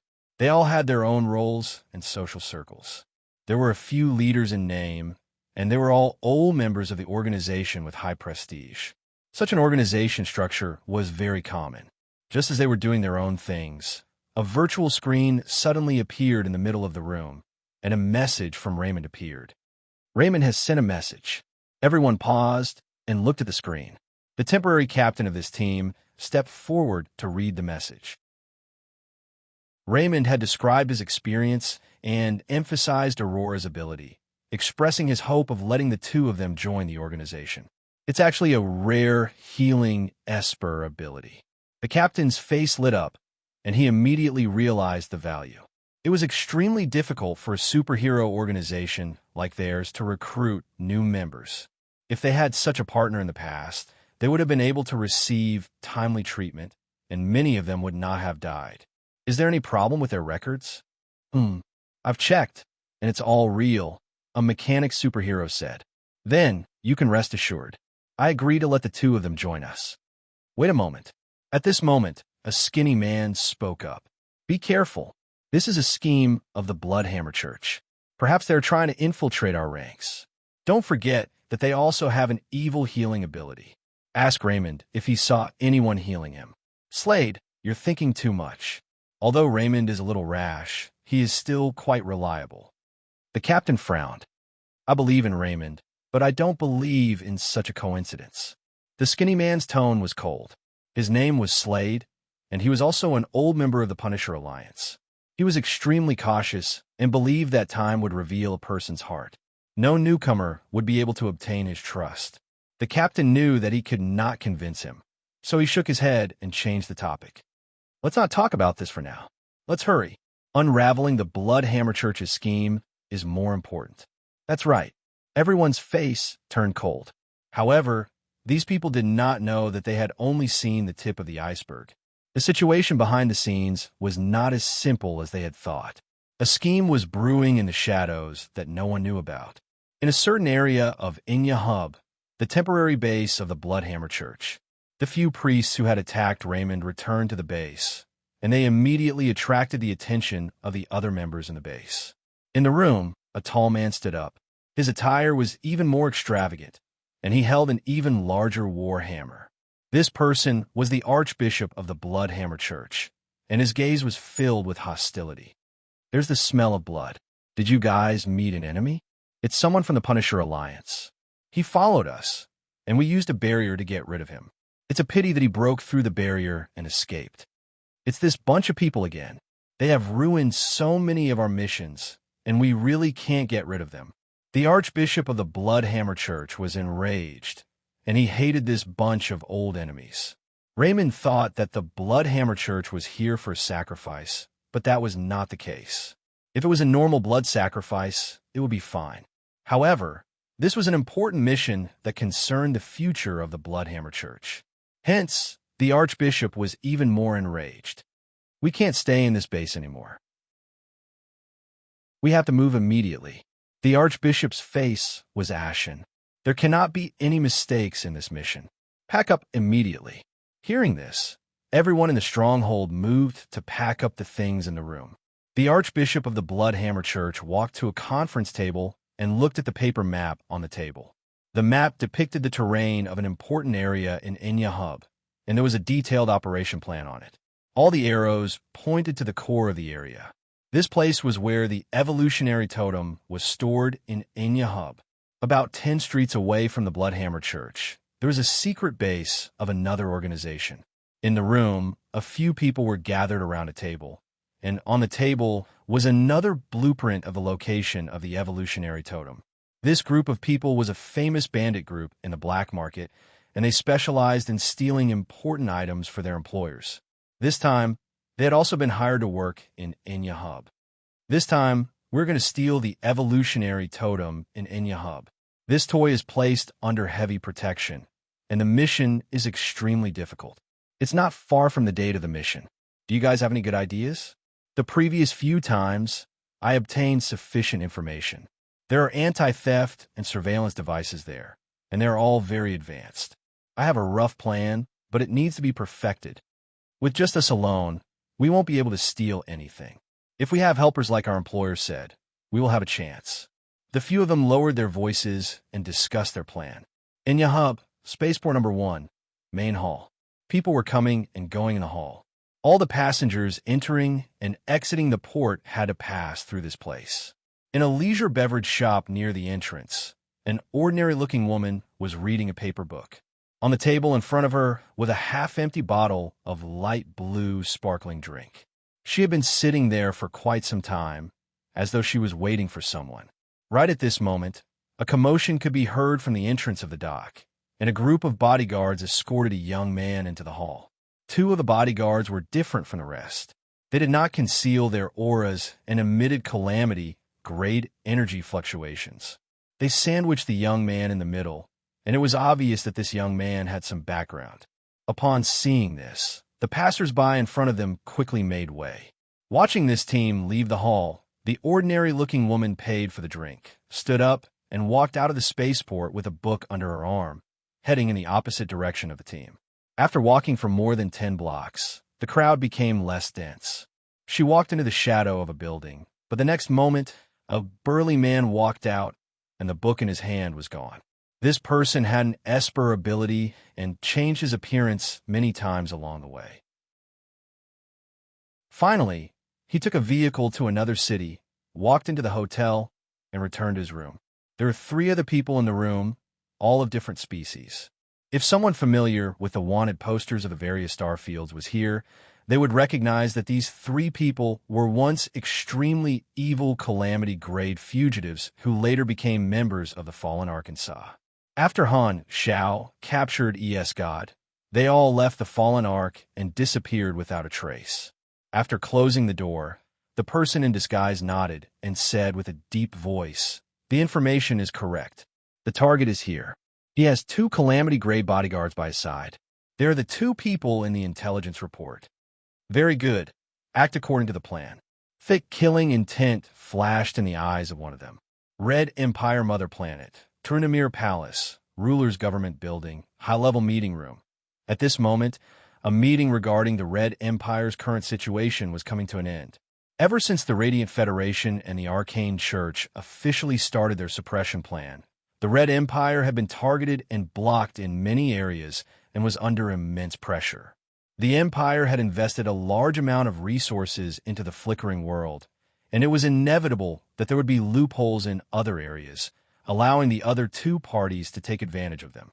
Because of the bad situation, reports like this were often held during this period of time. The Radiant Federation and the Arcane Church are targeting us in these areas, creating pressure on us in many ways. Their goal is obvious, which is to make us sell the evolutionary totems publicly. What do you all think? Urinril, who was sitting on the main seat, said with a serious tone as she looked around. Some of the upper echelons below nodded, while others were expressionless. The only thing they had in common was that they did not speak. These people were not all from the ruler's faction, and some of them were important members of other factions. Urinril valued the opinions of these people more. Urinril looked at a senior official on the left and said with a deep voice, "Ludwell, what do you think?" Ludwell was a senior official in charge of the economic field, and his position was extremely high. At the same time, he was the leader of the neutral faction, and his position was extraordinary. Hearing Urinril's question, he slowly said, "Your Excellency, whether we release the evolutionary totems or not, there are pros and cons to it. Tell me what you think." "All right." Ludwell nodded and said, "The benefit of not releasing the right to purchase the evolutionary totems is to increase our political vassals and gain more allies. Furthermore, from a long-term perspective, we can optimize the potential of our species and give birth to more talents in the future, slowly surpassing the other civilizations. The disadvantage is that we will be targeted by the other two civilizations. The benefit of releasing the right to purchase the evolutionary totems is to reduce the pressure and consolidate the ruling position of the three universal civilizations. We can also obtain new political benefits by limiting the number of evolutionary totems. But the disadvantage is that we will give up our long-term potential and will not be able to enjoy the benefits of the evolutionary totems alone. We will lose an opportunity to surpass others in terms of talent." At this moment, Ludwell suddenly changed the topic and raised a finger. "However, there's an unavoidable problem with releasing the right to purchase the evolutionary totems, which is that the equipment used to create the totems is not controlled by us. This is an unstable factor. We are under so much pressure now, and most of the benefits brought by the evolutionary totems will be given a black star. This is not a good thing. If we want to release the right to purchase the evolutionary totems, we have to consider this problem. If we cannot obtain all the benefits brought by the evolutionary totems, we will suffer a loss. I understand your opinion." Urinril raised her hand and did not comment. Seeing this, Ludwell knew that Urinril did not want him to continue speaking, so he did not have any objections and kept his mouth shut. Seeing this, Urinril felt a little helpless. Ludwell was the leader of the faction, but he did not go against her orders. It was just that he had different political views in some areas, and the ownership of the evolution cube was one of them. Ludwell was a firm supporter of the Handover faction. He was a high-ranking official in the economic field, and his thoughts were mostly based on economic and political benefits. He did not lean toward the military. He was dissatisfied with the fact that the dynasty could not obtain all the benefits of the evolution cube despite being suppressed by the other two civilizations. He had always been in favor of retrieving Black Star's evolution cube, and whether it was through the use of resources or coercion, he had to let the dynasty control this universal treasure. Urinril valued Black Star and did not have the same political views as him. It was because of her, the ruler, that this staunch supporter of the Handover faction did not stir up trouble. "Let's end the meeting for today." Urinril shook her head. The remote projections in the conference room disappeared one after another. Ludwell nodded and turned off the remote communication.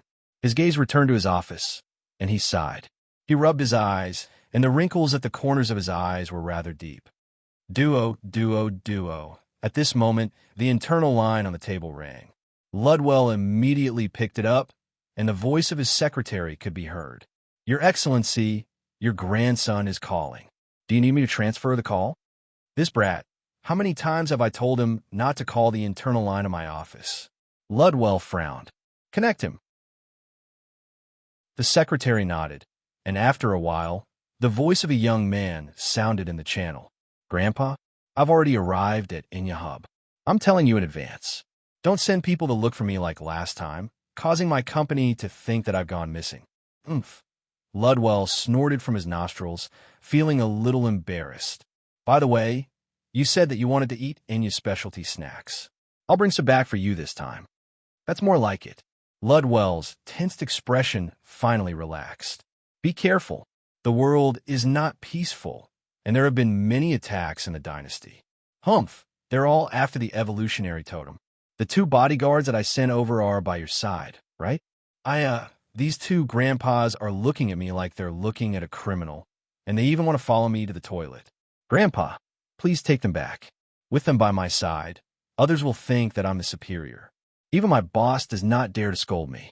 If this goes on, I'm afraid that I'll be fired one day. That won't do. You're my only grandson, and safety is first. I can only be at ease with them by your side. Ludwell's tone was solemn. After pausing for a while, he realized that his tone was not good. Thus, he relaxed his tone and sighed. Sigh, just take care of yourself. Also, you're not an official of the dynasty, so stop calling the internal line. Not long ago, someone from the Internal Affairs Department complained to me about this matter. All right. I'll hang up now. After hanging up, Ludwell let out a sigh and revealed a benevolent smile.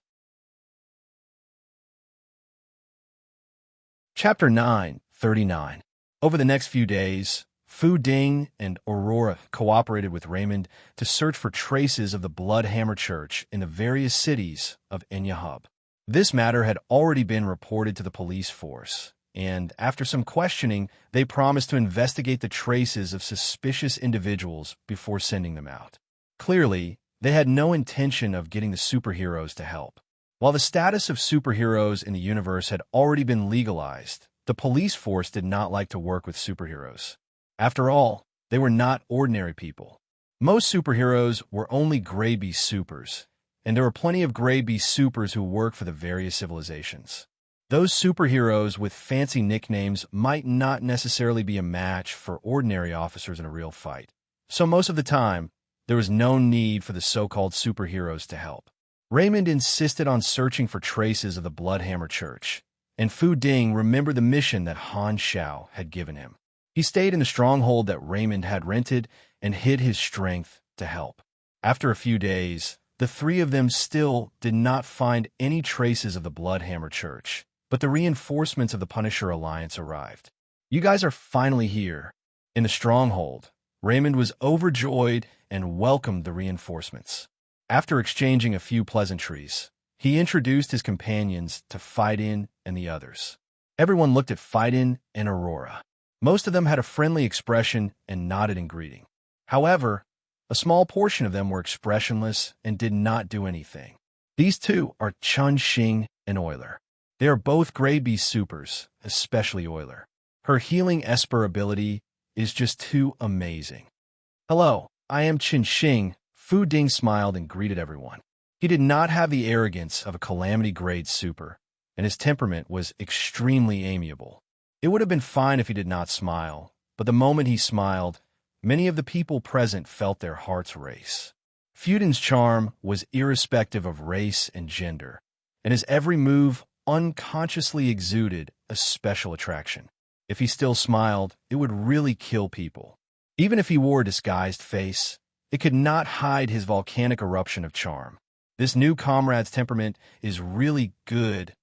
Many people muttered and looked at each other. Amo, Aurora. Aurora was not used to her fake name. Everyone looked over, and their gazes immediately became much more fervent. Who wouldn't like a companion with healing abilities? Who knew when they would need his help? Just as he was about to step forward and make new friends, a discordant voice rang out from the crowd. I'd like to ask, why did you join the Punisher Alliance? Everyone looked at the source of the voice with a helpless expression. The one who spoke was Selly, who was very cautious. Because he invited us. Aurora shrugged and pointed at Raymond. You guys are also Grey Beast supers. Don't you think it's strange that you joined us just because of a simple invitation? You haven't even heard of the name of the Punisher Alliance before, and you just changed your mind on the spot? Oh, I'd rather believe that you've been premeditated. Selly's tone was cold. Everything was too coincidental. He couldn't help but doubt. Fu Ding smiled and did not argue. Everyone was worried that he would be dissatisfied, so they hurriedly came up to dissuade him. Just now, Fu Ding gave them a good first impression, so they could not help but speak up for him. He's so handsome, so he's obviously a good person. Sully's eyes twitched, and he barely managed to resist Fu Ding's charm halo. He walked past Fu Ding and stared at Fu Ding. I will keep an eye on you. If you have any other intentions, don't blame me for being impolite. Then, he walked away with large strides. Because of Sully's actions, the atmosphere became a little awkward. At this moment, Raymond walked up and patted Fu Ding's shoulder. Don't bother about him. He has always been like that. When I first joined, I was also targeted by him. It's fine. Fu Ding smiled. Seeing this, the others also came up to chat. Fu Ding dealt with them with ease and quickly blended into the group. It was not difficult for him at all. After resting for half a day, the captain of this temporary hero team gathered everyone and gave them the mission to search for the Bloodhammer Church. The Punisher Alliance did not have many people, so only a few people were in charge of a large area and slowly searched for clues. Fu Ding and Aurora naturally stayed together and followed Raymond. With the addition of a pugilist hero, the four of them were in a small group and searched for a rather bustling city in Hub. The artificial sun gradually set, and the blood-red sunset dyed the sky red. As the sun slowly retreated to the horizon, night slowly covered the sky, and the bright lights of Hub gradually lit up. Hub only woke up at night, showing the other side of this galactic metropolis. It was as though a traveler carrying a suitcase had turned into a sexy lady with heavy makeup and seductive eyes. The night was the curtain of the entertainment field. There were travelers and goods from various star systems here, and countless people were indulging in a life of luxury. When dawn arrived, they would continue on their journey.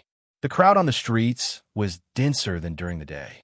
The crowd was surging, and the air was filled with an impetuous and joyful atmosphere. It was like alcohol mixed with freshly squeezed fruit juice. It was choking, but it had a fresh and sweet taste. Fu Ding's group of four walked on the streets and looked around. Raymond pushed a drunk bugman away and said in a low voice, "The Bloodhammer Church usually performs blood rituals. Everyone, pay attention and don't ignore the smell of blood. Pay more attention to the more secluded areas." Fu Ding did not reply. After walking for a while, Aurora suddenly tugged on Fu Ding's sleeve and pointed to the sky. "There's a calamity grade life signal." Fu Ding raised his head and saw a flying vehicle flying over from afar. It stopped at the top of a tall building, and a group of bodyguards surrounded a young man. Two of the bodyguards were emitting the aura of a calamity grade. The passers-by also noticed this aura and looked over. Raymond glanced over and muttered, "That seems to be an important figure." The pugilist beside him shook his head and said, "In any case, we won't be able to come into contact with such a figure. Don't look. It has nothing to do with us." That's true. Ignoring the two beside him, Fiden realized that the two calamity-grade bodyguards looked a little familiar, as though he had seen their pictures somewhere before. He had always trusted his instincts, and seeing that the two of them were talking to each other and not paying attention to him, he took out his communicator and sent the image he had just seen into the communicator through his memory. "Philip, find out who these people are." "Okay, hum. Comparing with database. Comparison complete. Match found." The large artificial intelligence database of the Black Star Corps was also open to ordinary people, and most of them were subprograms of Philip. As someone who had followed Han Xiao for a long time, Fu Ding had the authority to enjoy the functions of Philip's main artificial intelligence. Compared to ordinary members, the difference was about 3G and 5G. Lowering his head to take a look, Fu Ding's eyes flickered. Philip's database contained the information of all the officials and officers of the Red Empire, and he discovered that the two calamity-grade bodyguards were supers of the Red Empire. As for the young man who was being escorted, there was no detailed information about him. It was obvious that there was some unknown power protecting him. Those who had such treatment were usually the relatives of the upper echelons of the Red Empire. He should be the descendant of one of the dynasty's upper echelons. Fida nodded, not caring. However, at this moment, Aurora, who was close by, sent him a message. I've sensed that there are 4 more Calamity-grade supers hiding in different locations nearby. Aurora's life force detection was a convenient method to find people. If it wasn't for a spatial isolation ability like a boundary magic, normal concealment and disguise would be useless in front of Aurora. She could easily sense the life force of others and judge the other party's combat strength. Fu Ding's footsteps paused, and he looked at the location that Aurora had marked out. He realized that the 4 unknown Calamity-grade supers had surrounded the area. He did not know if they were protecting the descendant of the dynasty's upper echelon or if they had other motives. It has nothing to do with us. Don't bother about it first. Although Phaidon said this, he kept a lookout in his heart. He had a bad feeling that something was going to happen tonight. After searching for a while, the few of them walked out of the busiest area, and Raymond suddenly received a message from his comrade. "Come over quickly. We have already found the Bloodhammer Church."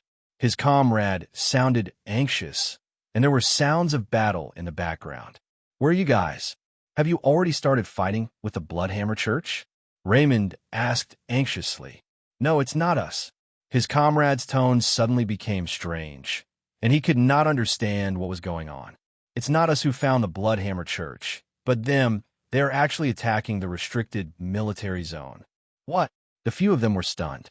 In their impression, the Bloodhammer Church was a bunch of fanatics who secretly captured people as blood sacrifices. Why would they attack a restricted military zone?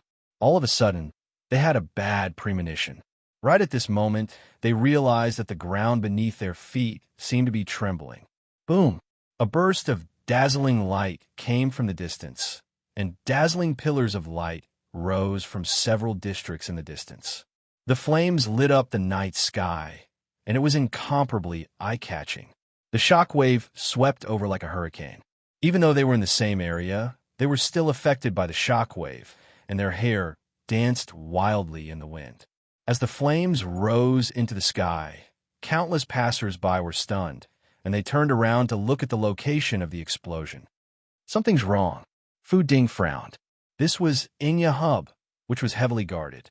Such a huge commotion could not have been caused by a second-rate organization like the Bloodhammer Church. I was misled by Raymond's guess. The Bloodhammer Church might not be the only one causing trouble in Inya Hub. They might have bigger plans. The moment this thought flashed through his mind, an ear-piercing alarm sounded throughout the city, and battleships were activated one after another, heading toward the explosion zone. The next second, the passers-by were thrown into chaos. Bang! The Warhammer slashed through the air and smashed the head of one of the supers guarding Inya Hub, causing blood to spurt everywhere. The Bloodhammer Bishop led a large group of Bloodhammer priests to a corner of the restricted military zone, exchanging fire with the soldiers stationed there. The supers were killing each other, and the defense turrets and mechanical vehicles in the surroundings fired crazily at the members of the Bloodhammer Church. Beams of dark energy bombarded the magic shields of the Bloodhammer priests, and the Bloodhammer priests were constantly annihilated, not even leaving behind dust. In this battlefield, the Bloodhammer Bishop was unstoppable and displayed the strength of a Calamity grade. He charged left and right, and anything that stood in his way was destroyed with a single swing of his warhammer. The high-level combatants of Inya Hub would not be stationed at all times, and reinforcements were still on the way. Bishop Bloodhammer held his hammer with both hands and slammed it on the ground. Strange red magic runes lit up on the hammer and his body. The blood on the ground seemed to evaporate, turning into a large cloud of blood mist. It condensed in the air and formed a huge figure. Only the upper half of the body was strange. A violent energy seemed to be transmitted from the void and lodged in this cloud of red mist. The next moment, 2 sun-like balls of light lit up on the face of the ball of red mist, as though they were eyes. A certain consciousness had descended. Violent magic energy surged out of its body, and bright red magic arrows shot out from its body, attacking indiscriminately on the battlefield. If the arrows hit the Bloodhammer priests, the Bloodhammer priests would turn red as though they had been given a buff. Not only would their injuries heal, but their combat strength would also increase. If the arrows hit the enemies, small snakes would appear under the skin of the enemies, and the blood in their bodies would flow backward. This figure was the god of the Bloodhammer Church, a high-dimension magic entity. It had descended temporarily through a special method and had the strength of a calamity grade. Together with the Bloodhammer Bishop himself, this battlefield was equivalent to being attacked by 2 calamity grades. In the other directions of this restricted military zone, intense explosions also occurred. The Bloodhammer Church was not the only organization attacking the restricted military zone. This was a premeditated cooperation. The tallest building in the center of Enya Hub was the property of the protector of this place. The person guarding this place was a senior calamity grade super under the command of a beyond grade named Jabra. Seeing the flames in the city from the window, Jabra threw away the female creature in his hands and stood in front of the window, looking at the area of the explosion with a frown. "Your Excellency Jabra, there's an emergency." The deputy's remote projection appeared in the room, and he did not even look at the trembling woman wrapped in the blanket beside him. With a hurried tone, he quickly explained the situation. "Someone attacked the military zone where the evolutionary totem is located. You dare to steal from my territory? You're courting death." Jabra's face was filled with killing intent, and he casually put on his pants. Following which, he kicked the window and jumped into the night sky. His entire body ignited with a blazing gray, pugilist flame, and he turned into a meteor that tore through the night sky, falling toward the battlefield. At the same time, in the city where Fidin and the others were a calamity grade, wanted criminal hiding in the dark saw the gray meteor in the sky. He pressed his short-range earpiece and whispered, "That's right. Jabra has already been lured away, and the other calamity grade supers are also rushing to the battlefield. The organizations over there will delay these calamity grade supers, and when the chaos engulfs the entire city, we could take action. Remember, we have to end the battle quickly and pretend that it was an accident." At the same time, in another part of Enya Hub that was not affected by the explosion, 2 ordinary-looking men stood on the top floor of a tall building and looked down at the chaos and flames. One of them was the one who had been monitoring the spaceport a few days ago. "The operation has begun. Thank you for proving that I'm not blind. I wonder how many of these gray forces hired by the black market will survive tonight. Even if they survive the night, they'll be eliminated sooner or later. They'll either be killed by us or judged by the dynasty. The garrison troops have already rushed over to protect the evolutionary totem. Do they really think that they spent so much effort just for a mere evolutionary totem? Thankfully, this is not a colonial planet of the dynasty. If not, they would not have been able to smuggle in all sorts of prohibited weapons. The other teams will have enough time to spread the chaos throughout the city. The more places they blow up, the better. The person guarding this planet is the right-hand man of a beyond grade A super. This chaos will probably be suppressed before the sun rises. Humph, spending so many resources in exchange for a night of chaos. It doesn't matter. It doesn't matter if these gray organizations die. As long as the other team kills the target, it will be enough. Only then will we be able to report to the team leader. It's really dangerous to be assigned such a mission. TSK, I'm really envious of the other teams. The fierce wind cut their conversation into pieces. Chapter 940. Flames soared into the sky, and chaos spread throughout Enya Hub. A series of explosions occurred in different regions, and it was as though someone had detonated a high-energy bomb. After receiving the message from his comrades, Raymond rushed over to meet up with them. Fu Ding and Aurora could only follow along, and he secretly informed the other Black Star guards along the way. Because he had to infiltrate the Punisher Alliance, it was not convenient for him to make a move, and the Black Star guards are the best helpers. The current situation had already exceeded their initial expectations, and in order to stop this sudden storm, the Black Star Corps could not stand by and do nothing. When they arrived at the military restricted zone, it had become a chaotic battlefield. Garrison battleships gathered from all directions. Worried about the damage to the city caused by the aftermath, they could only use planetary weapons to attack the enemies on the ground. Enya's guardian, Jabra, led a group of subordinates to fight against the Grey organizations. He also had Calamity-grade supers by his side, and there were already 7 to 8 Calamity-grade supers fighting in the area. The shockwaves caused by the battle caused the entire area to change beyond recognition. The garrison quickly activated the protective shield of the city to prevent the shockwaves from spreading to other areas. The members of the Punisher Alliance were unable to interfere in a battle between Calamity-grade supers, and they could only help deal with the Grey organizations. The battle was also extremely intense. "Quick, go and help." The moment he arrived, Raymond joined the battle without hesitation. Seeing this, Phaidon protected Aurora and only displayed the strength of a grade B. He was able to deal with the minions with ease. As he fought, he diverted his attention to consider the situation. "I never expected that things would develop in such a manner. There must be an unknown power behind these Grey organizations for them to join forces to snatch the evolutionary totem."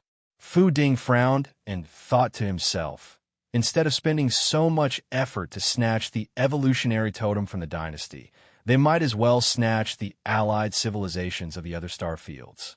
They shouldn't be taking such a huge risk just for the evolutionary totem. Just as he was thinking, another round of explosions occurred in the various regions. Clearly, there were still enemies in the dark, causing chaos everywhere. Jabra dodged the heavy hammer of the Bloodhammer Bishop and turned around to look at the chaotic scene in the distance. He was instantly enraged and roared, "Send some people to maintain law and order. Get rid of those bastards who are causing explosions everywhere." After the order was given, a portion of the warships dispersed and headed to various districts to maintain order. Rumble. At this time, a huge explosion occurred in a distant city. A tall building collapsed, and a shockwave shattered the streets. Another unknown calamity, grade aura, appeared. "There are more enemies?" Jabra glanced at them angrily, thinking that they were reinforcements. However, the calamity grade in the distance had no intention of approaching. Instead, he started fighting with someone. "What's the situation?" Jabra was puzzled, but he could not leave. From his point of view, the enemy's target was the evolutionary totem. If he left, the enemy would break through the defense line and snatch the evolutionary totem. He could not leave his post. After thinking about it, Jabra could only temporarily ignore the unknown situation in the distance and quickly get rid of this group of calamity-grade supers in front of him. Only then would he have time to deal with the situation in the distance. Fu Ding had also sensed the shockwaves in the distance. When he turned around to take a look, his pupils shrank. If he did not remember wrongly, that seemed to be the direction he had come from. In an instant, Fu Ding thought of the group of calamity-grade supers that he had discovered. Just based on his intuition, he could guess that they were fighting with the bodyguards of the dynasty's high officials. This seems to be the same scheme. Fu Ding had a flash of inspiration. At the same time, an intense battle was going on in another city. The calamity-grade supers did not hold back at all, and the shockwaves from the collision caused a large number of tall buildings to collapse. The two parties involved in the battle were the 4 calamity-grade supers and the 2 bodyguards of Ludwell's grandson. 4 against 2, the ordinary bodyguards of Ludwell's grandson were all dead.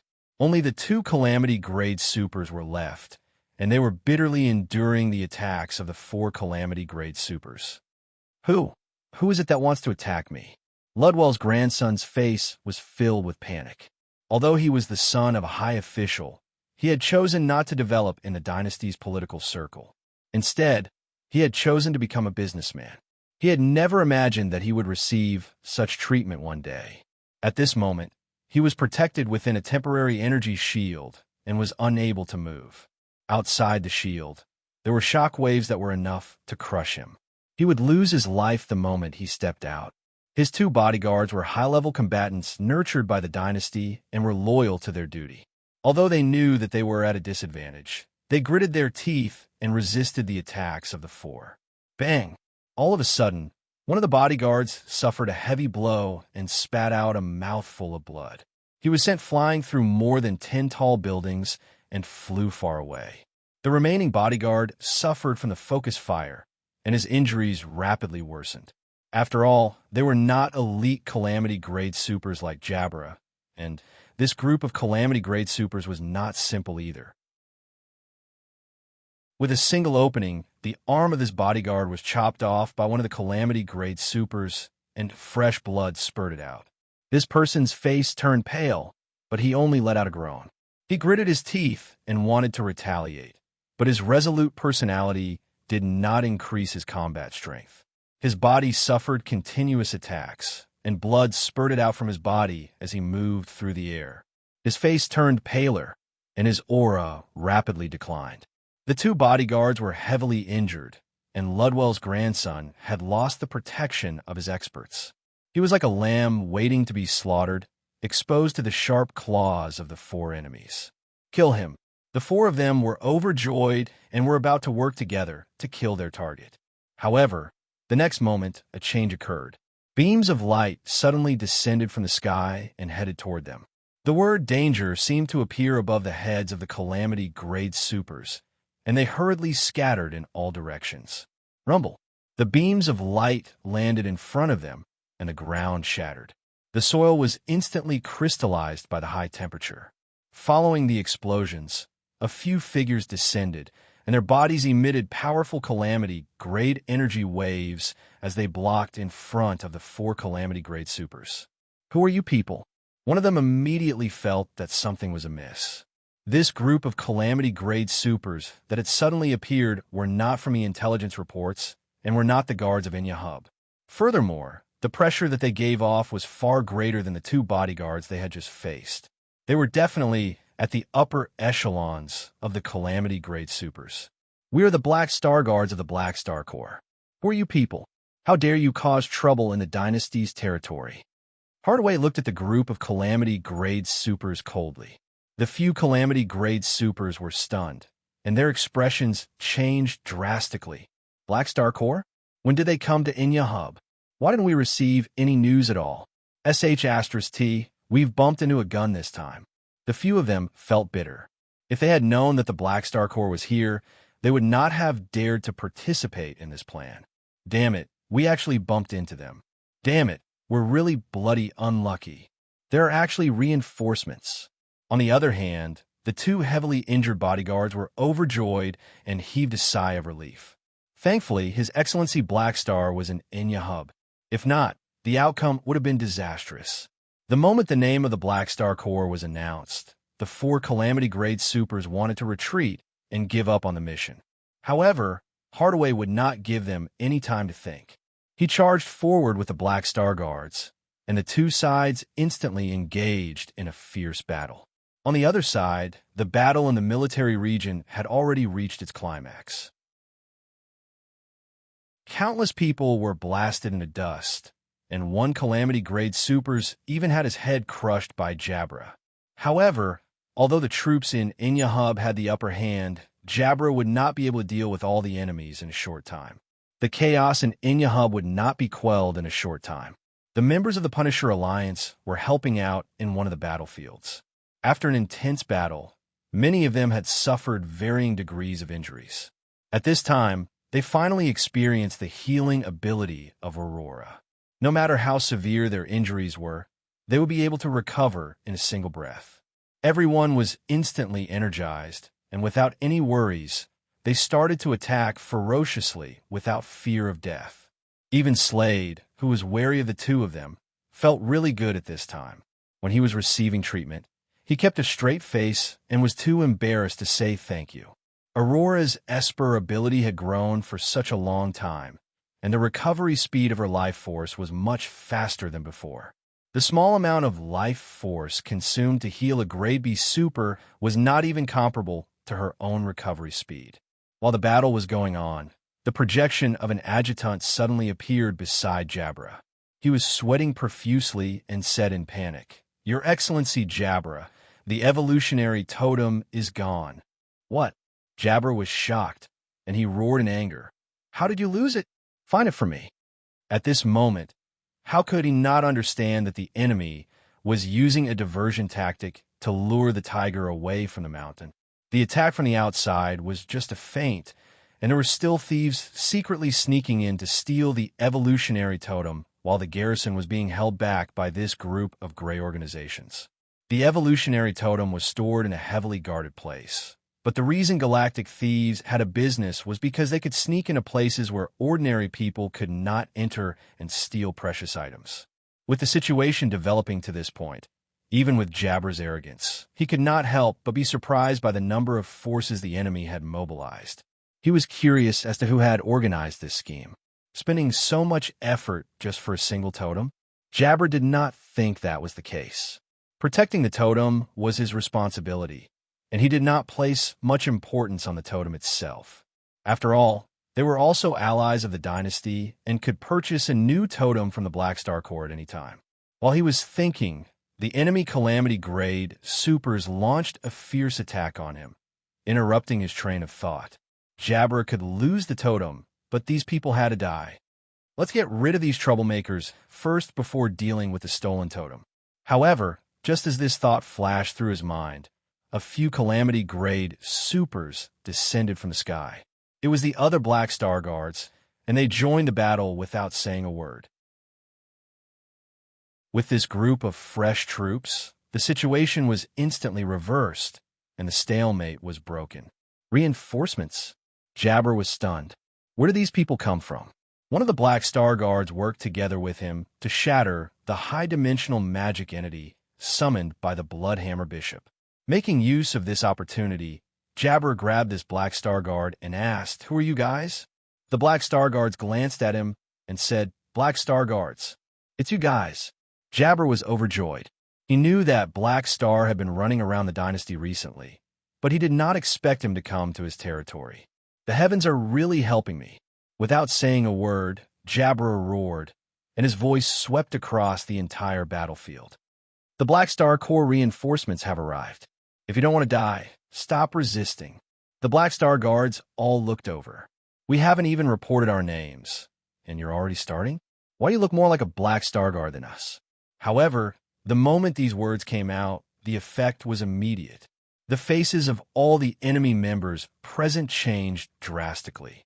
Everyone knew of Black Star's reputation, and their hearts sank to the bottom of the abyss. On the other hand, the morale of the troops in Inyahub was greatly boosted. The moment they thought of the dynasty's beyond grade, standing behind them, they felt more at ease. To the dynasty's soldiers, the dynasty's beyond grade, as were their spiritual pillars on the battlefield. Black Star Corps. The members of the Punisher Alliance looked at the Black Star Guards on the battlefield with a strange look in their eyes. Such an organization that could dominate the universe was an unreachable existence in their eyes. It was not something they could come into contact with.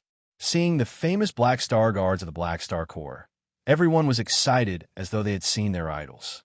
To the supers, such a famous Calamity Grade group was no different from the idols of the supers. "We've got it. Let's go."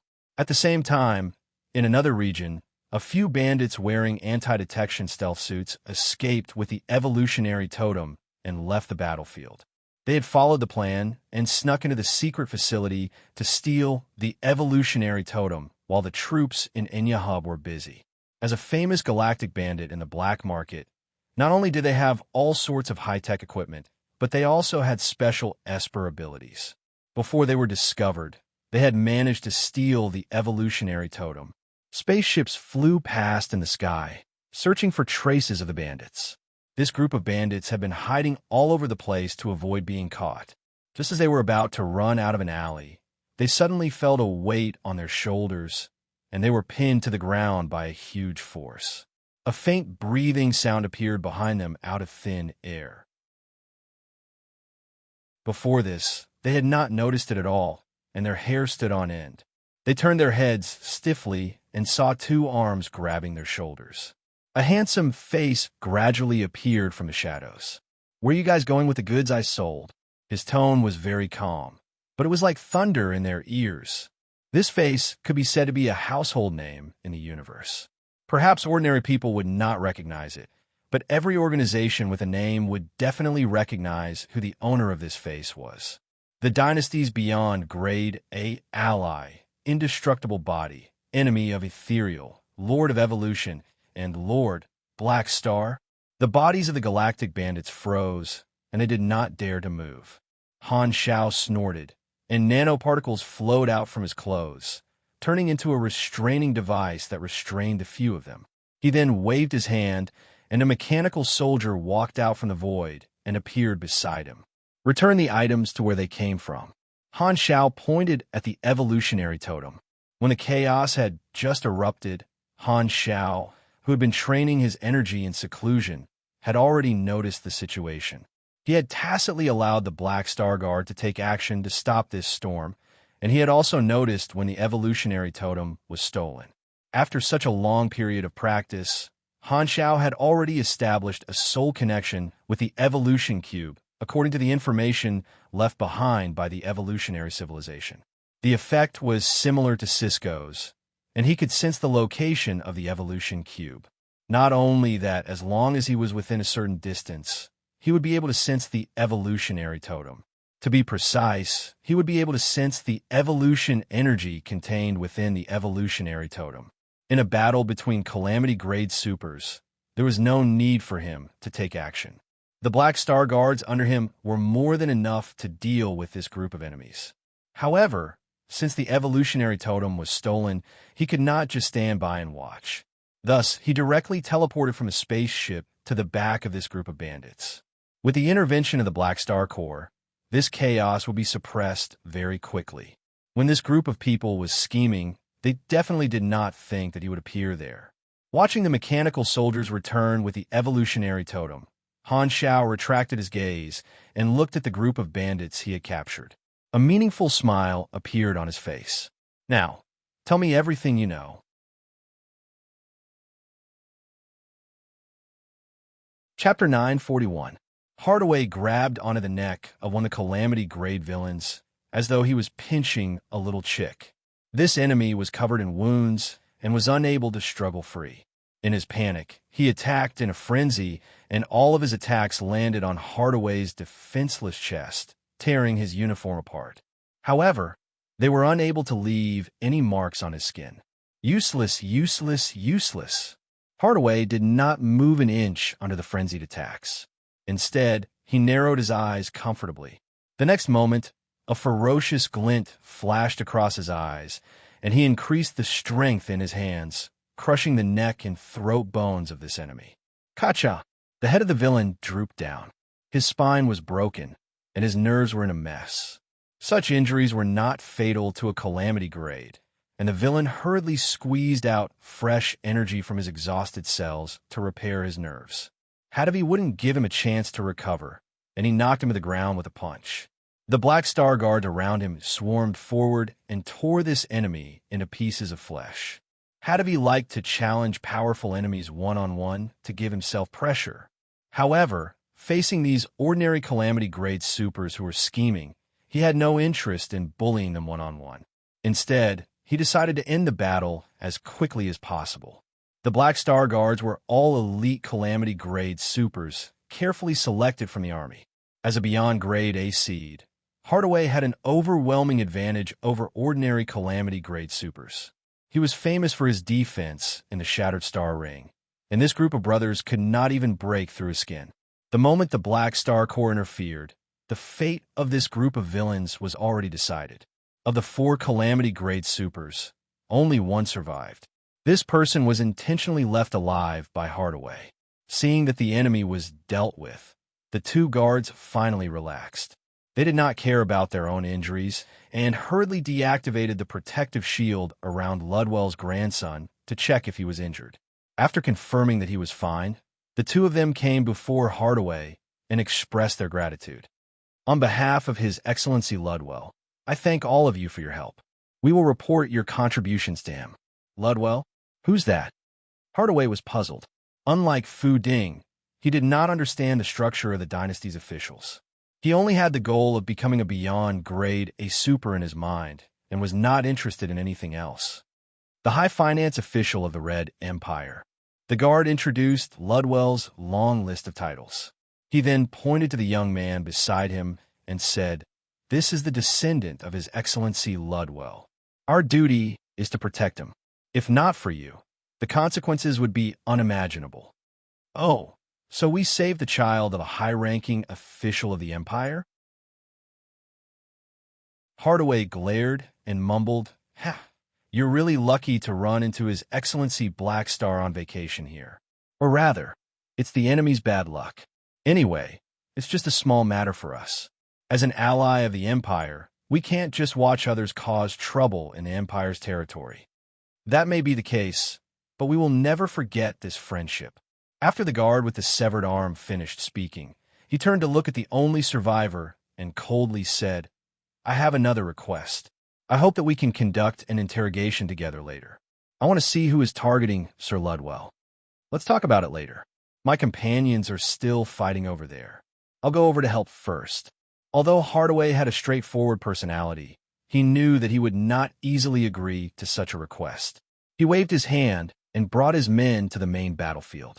When the two guards saw this, they could only protect Ludwell's grandson and follow behind to prevent them from being attacked. At the same time, they also reported this matter to the higher-ups.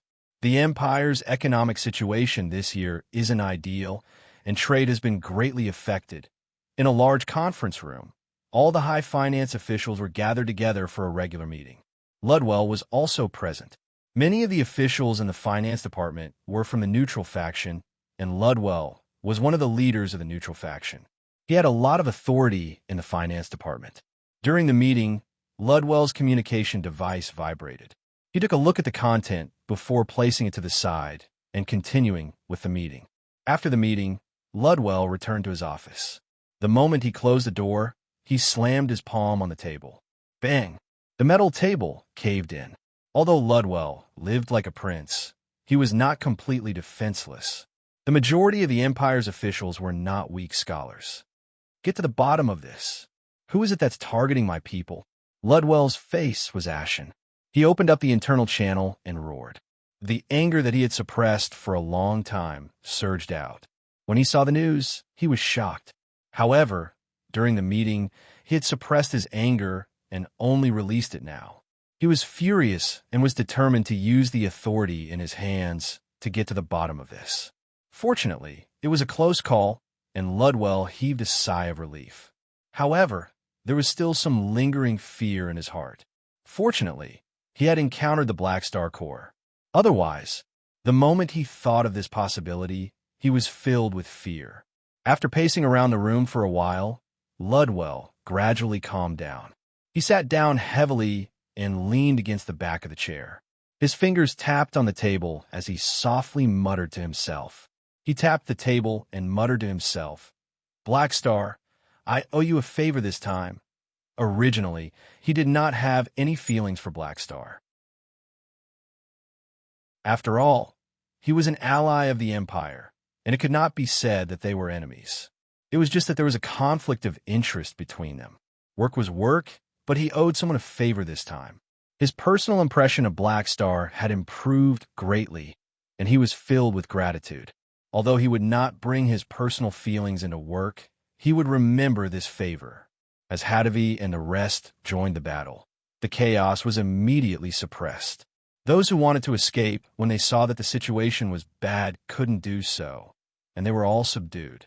The garrison cleaned up the messy battlefield and placed all the people who were still alive into restraints. These criminals were all lying on the ground dejectedly, and it looked like a crime scene. Lock them up and interrogate them properly. Jabra walked over to the front of the Punisher Alliance. He glanced at them and said, "You guys are not bad. I will ask someone to reward you later. Thank you for your help." Although he was thanking them, his tone was rather indifferent and a little perfunctory. The main reason was that the Punisher Alliance's level was too low and could not help much. They could only deal with some of the minions in his eyes. However, they had helped him after all, so he had to show some respect to these superheroes. Raymond and the others nodded. They did not expect the officers of a beyond grade, a super, to be grateful to them, and it was already not bad for them to have such an attitude. In any case, they would still receive money to replenish the funds of the guild. A calamity-grade super like him would definitely not be stingy. However, Jabert did not leave immediately. Instead, he looked at Aurora and said with a smile, "Are you interested in working under me?" Raymond frowned, and he did not care about the other party's identity. He stood in front of him and said with a deep voice, "What do you mean by that? Your healing Esper ability is not bad. If you join our Beyond Grade A organization, you'll have a brighter future," Jabra said calmly. During the battle earlier, Aurora's healing ability had attracted his attention, and he wanted to poach her. Hearing that, the members of the Punisher Alliance looked at Aurora with nervousness in their eyes. They did not wish for such a good comrade to be poached away, but they could not answer on behalf of her. Aurora shook her head and said, "It's fine. I'm a hero who likes to do things." Jabra frowned and wanted to try again. At this moment, footsteps sounded behind him, and Hardaway walked over with his Black Star guards. Jabra immediately abandoned the Punisher Alliance and turned to face Hadavi and the others. His face was full of smiles as he laughed heartily. "Ha ha, brothers of the Black Star Corps, thank you for your support. You have helped me greatly." Facing the Black Star Guards, Jabra's attitude took a 180-degree turn. He was arrogant in front of the Punisher Alliance, but he was extremely friendly in front of the Black Star Guards. Although he was also a subordinate of a Beyond Grade A, Jabra's boss was only an ordinary pillar of the dynasty, and Black Star, who had extraordinary potential, had a very high chance of replacing Dark Lord and the others in the future, becoming the dynasty's strongest ally. Thus, his tone had a hint of flattery. "We're all allies of the dynasty, so it's only right for us to help each other." Hardaway then said, "His Excellency Black Star has ordered that he wants to interrogate these prisoners together. Is it convenient for you?" Of course it's convenient." Jabra laughed. Hardaway nodded and glanced at Aurora from the corner of his eyes. He then stared at Jabra and said with interest, "You're very capable. Are you interested in joining the Black Star Corps? You'll definitely be able to become a Black Star Guard." As soon as he said that, the expressions of everyone present became weird. This was especially so for those from the Punisher Alliance, who laughed in their hearts. "You wanted to poach our people just a moment ago, and now you're being poached by someone else. The big fish eats the small fish, and the small fish eats the shrimps." Hearing this, Jabra's face stiffened, and he coughed to hide his awkwardness. "This is not suitable. I don't have any plans to leave my current organization for the time being." "All right. If you change your mind in the future, remember to inform us." Hardaway smiled and secretly gave Aurora a smug look. Aurora's mouth twitched. "You're really vengeful." Right at this moment, a mechanical soldier returned with the stolen evolutionary totem. Jabra hurriedly ran over to take a look and was overjoyed. "Great, the last problem has been solved. I don't have to worry anymore. Black Star is really a good person." With this incident, Jabra no longer had the mood to poach anyone. After saying a few words, he turned around and ordered his subordinates to clean up the battlefield. Hardaway glanced at the members of the Punisher Alliance and revealed an inexplicable smile. He then turned around and left with his men. Only then did the members of the Punisher Alliance relax. They had been surrounded by a large wave of Calamity-grade supers just now, and they could not help but feel nervous. After calming themselves down, they looked at Fu Ding and Aurora with even more enthusiasm. This new partner of theirs had actually rejected the poaching of a Beyond Grade A organization and stayed with them. Thinking back to how Fu Ding and Han Xiao had fought side by side, all the members of the Punisher Alliance, including Slade, acknowledged these two new partners in their hearts. Seeing this, Fu Ding smiled. At the same time, in another city that was not affected, two people were moving stealthily. They were the disguised individual and his partner. When they discovered that the Black Star Corps had interfered, the two of them knew that their plan had failed. It was impossible for them not to be angry that they had wasted so many resources. However, no matter how angry they were, it was useless. It was not like they could fight a Beyond Grade A head-on. They could only swallow their anger and leave the observation point quietly. Besides, the plan failed. One of them shook his head helplessly. It was an accident this time. Who knew that the Black Star Corps would hide their identities and stay on this planet? The leader shouldn't blame us. The leader won't do anything, but after losing so many resources, the spies planted on this planet will definitely be investigated thoroughly. According to the system, we will be punished and even demoted.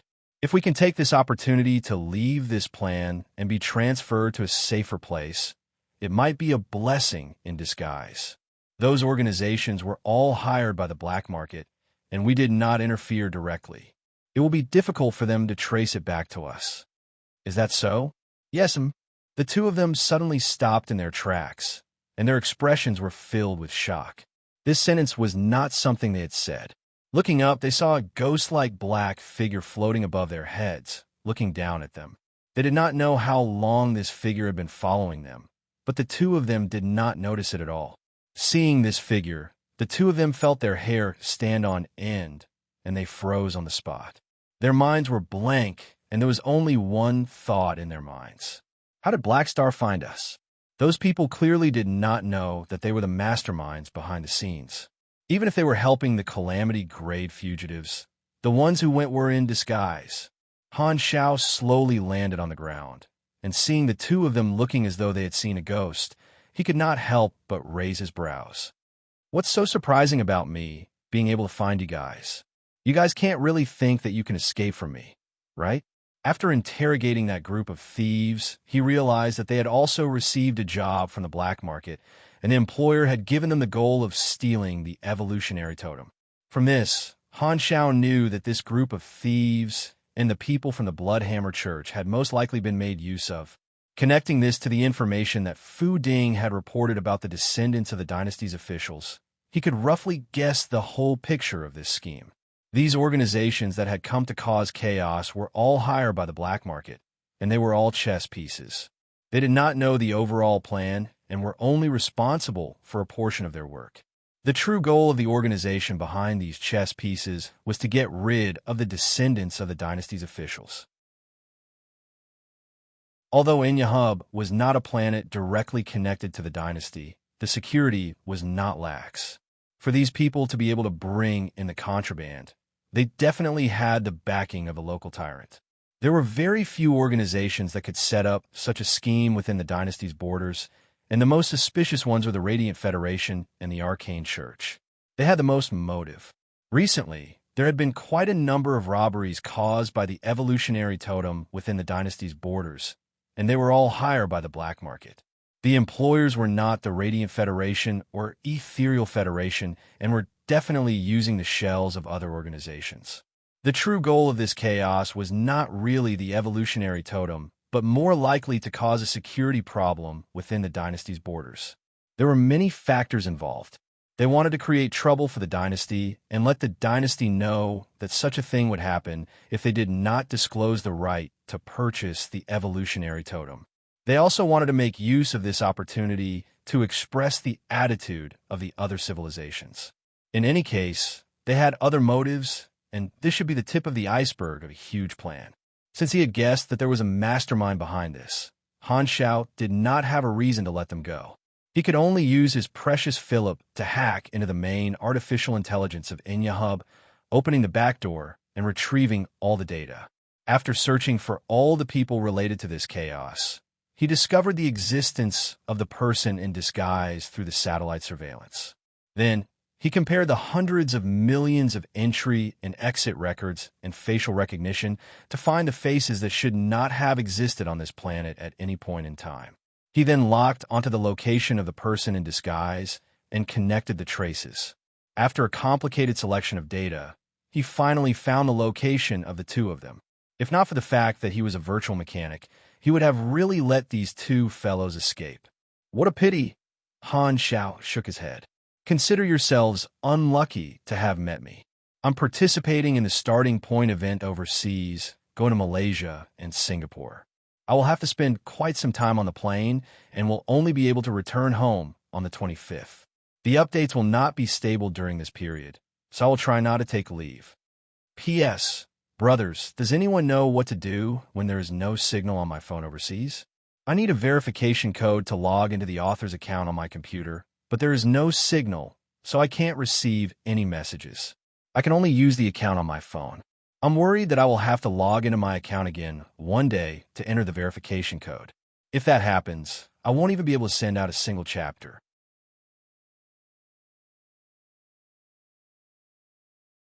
Chapter 942. When Han Shao brought a group of dejected captives to Inya Hub Prison, Jabra, Hardaway, and the rest of the Black Star Guards had already been waiting for a long time. "Your Excellency, Black Star."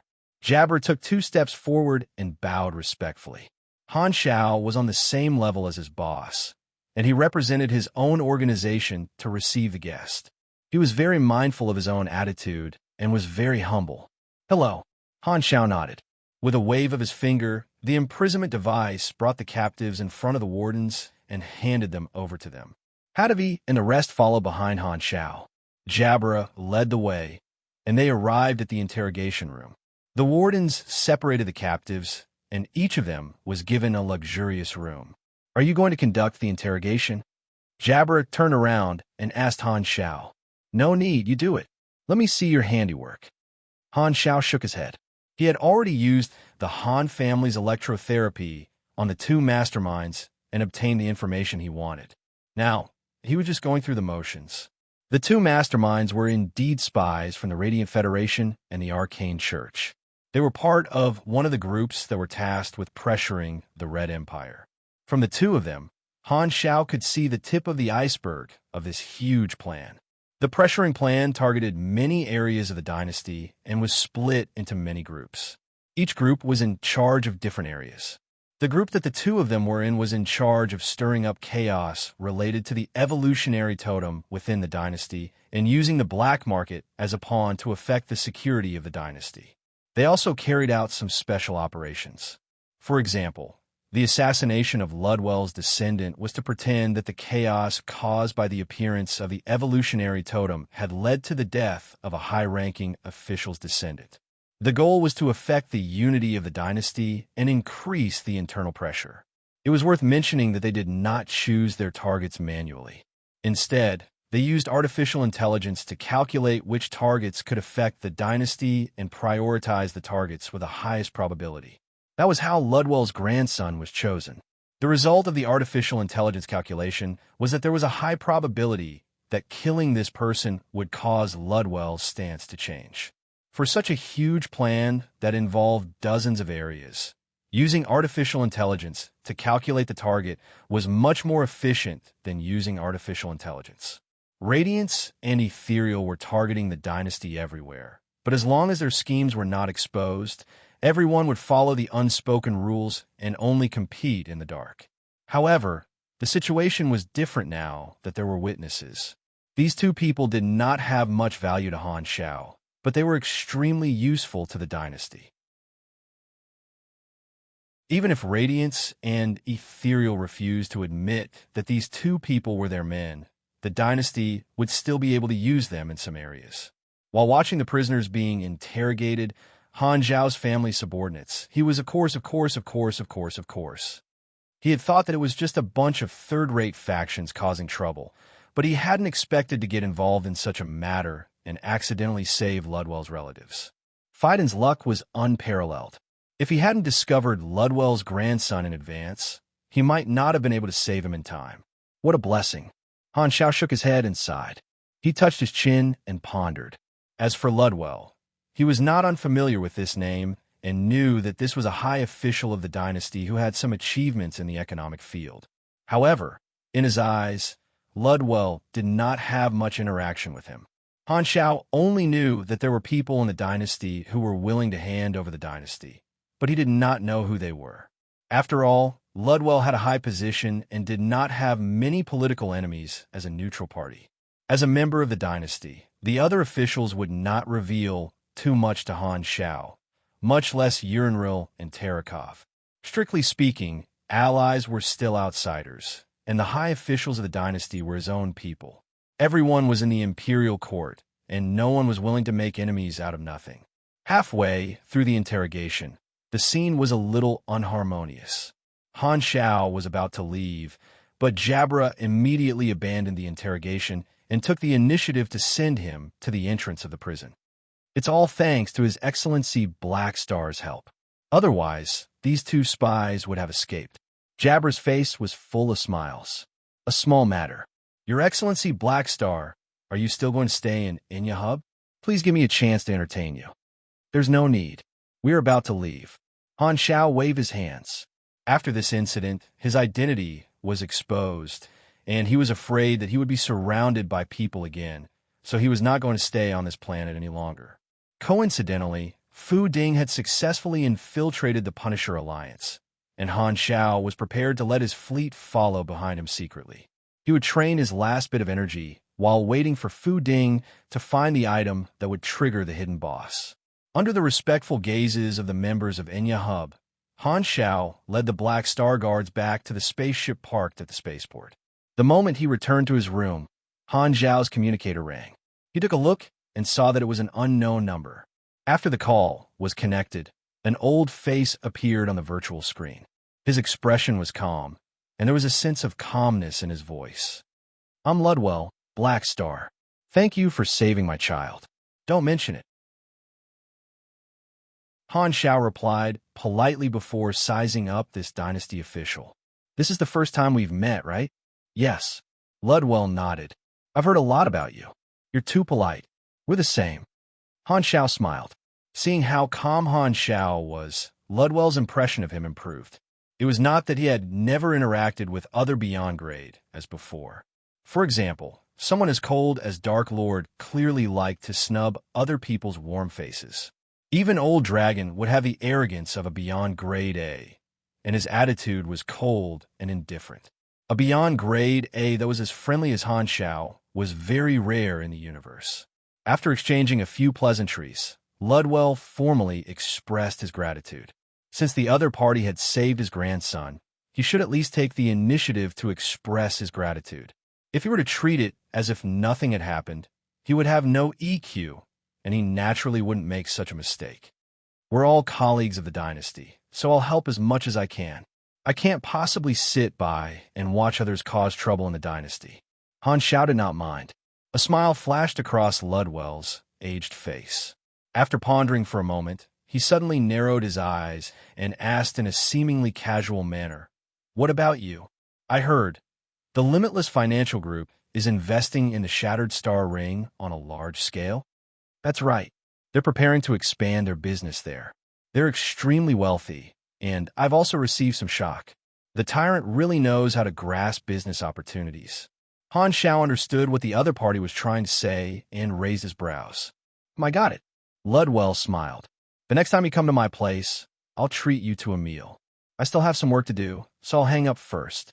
See you next time." After ending the call, Han Xiao played with the communicator with a playful expression. The Red Empire had long known about the competition between the Black Star Corps and the Bloodshed Land.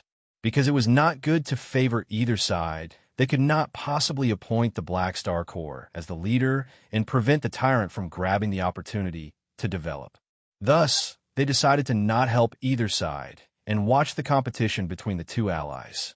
However, from Ludwell's words, it seemed like he wanted to do something in this regard. Ludwell did not say it clearly, and Han Xiao did not know how he would help. He could not be sure if the other party really wanted to help. Such officials were not rare. Others might not have the ability to do so, but Ludwell was in charge of the dynasty's economy and trade. This matter was within the scope of his authority. If he helps, it will be of great help. Han Xiao pondered. The dynasty's support of resources was one aspect, and economic cooperation was another. The difference between the two was similar to giving a man a fish and teaching a man to fish. There was a lot of room for manipulation. After the distribution of benefits in the flickering world, the Red Empire would not have any new support projects for a very long time.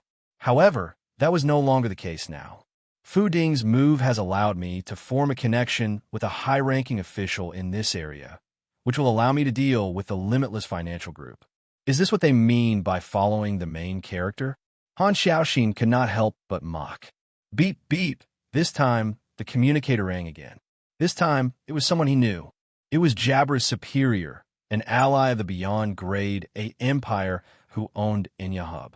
A few years ago, during the meeting to deal with ES God, Han Xiao had met this person and left his contact information. This was the first time this person had taken the initiative to contact him. The purpose of this Beyond Grade A's call was also very clear. It was to thank Han Xiao for helping to maintain the security of his territory and to invite Han Xiao to his place as a guest. Both parties exchanged a few pleasantries before hanging up. As for the purpose of this call, don't ask. In the office, Ludwell put down the communicator, thought for a while, and opened the internal line. Contact Beccarotti for me. Beccarotti, a high-ranking official with real power, was also a firm supporter of handing over the cube. However, the two of them belonged to different political factions. Ludwell belonged to the neutral faction, while Beccarotti was an important figure in the hardline faction. Although both of them supported handing over the evolution cube, their methods were different. As a neutral party, Ludwell would at most give his opinion to Unravel and express his stance, while Beccarotti preferred to take action. Ludwell was in charge of the economic sector, and the movements of the Limitless Financial Group were within his observation range. His experience told him that the Limitless Financial Group's plan might have the support of some factions in the dynasty, and Beccarotti was the biggest suspect. As someone who knew half of the situation, Ludwell did not have any intention of interfering in the past, because this was in line with his stance. Thus, although he was not the main person, he did not care. But now, since he owed Black Star a favor, Ludwell had decided to interfere. His position of supporting the surrender would not change, but he could make some adjustments to his methods. The power of the officials in the system was often reflected in such places, and the details could be seen in a small area. The first step would be to have a talk with Beccarotti and sound the alarm to make the other party restrain himself. This would affect the behind-the-scenes deal between the other party and the Limitless Financial Group. Due to his identity, Beccarotti might not be afraid of Black Star, but he could not ignore the opinion of the leader of another faction in the dynasty. The storm in Inyahub had ended, and the number of casualties was not small. The financial losses were also quite severe, and the business of the transit station would be affected to a certain extent.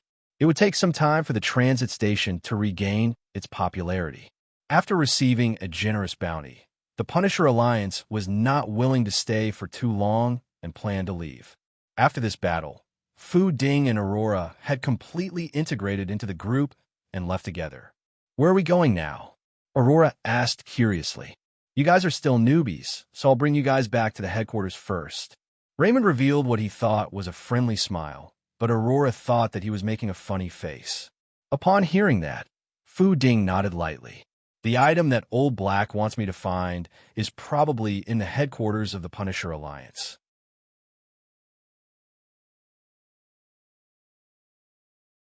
Chapter 943. The Punisher Alliance did not have the financial resources to build a space fortress, and their headquarters was a large modified spaceship called the Punisher. Fu Ding and the rest did not take long to reach their destination. After entering the spaceship, the two of them followed Raymond around. The Punisher's cabin was a circular hall, and it was separated into different functional areas that were connected by corridors. "This is our base. This is the living area, and every member has their own room. I have already arranged for all of you to have all sorts of amenities, and you can rest at any time. That side is the combat training area, and the other side is the equipment storage area." The companions they met on the way nodded to each other. The few of them walked and stopped. Soon, they arrived at an area.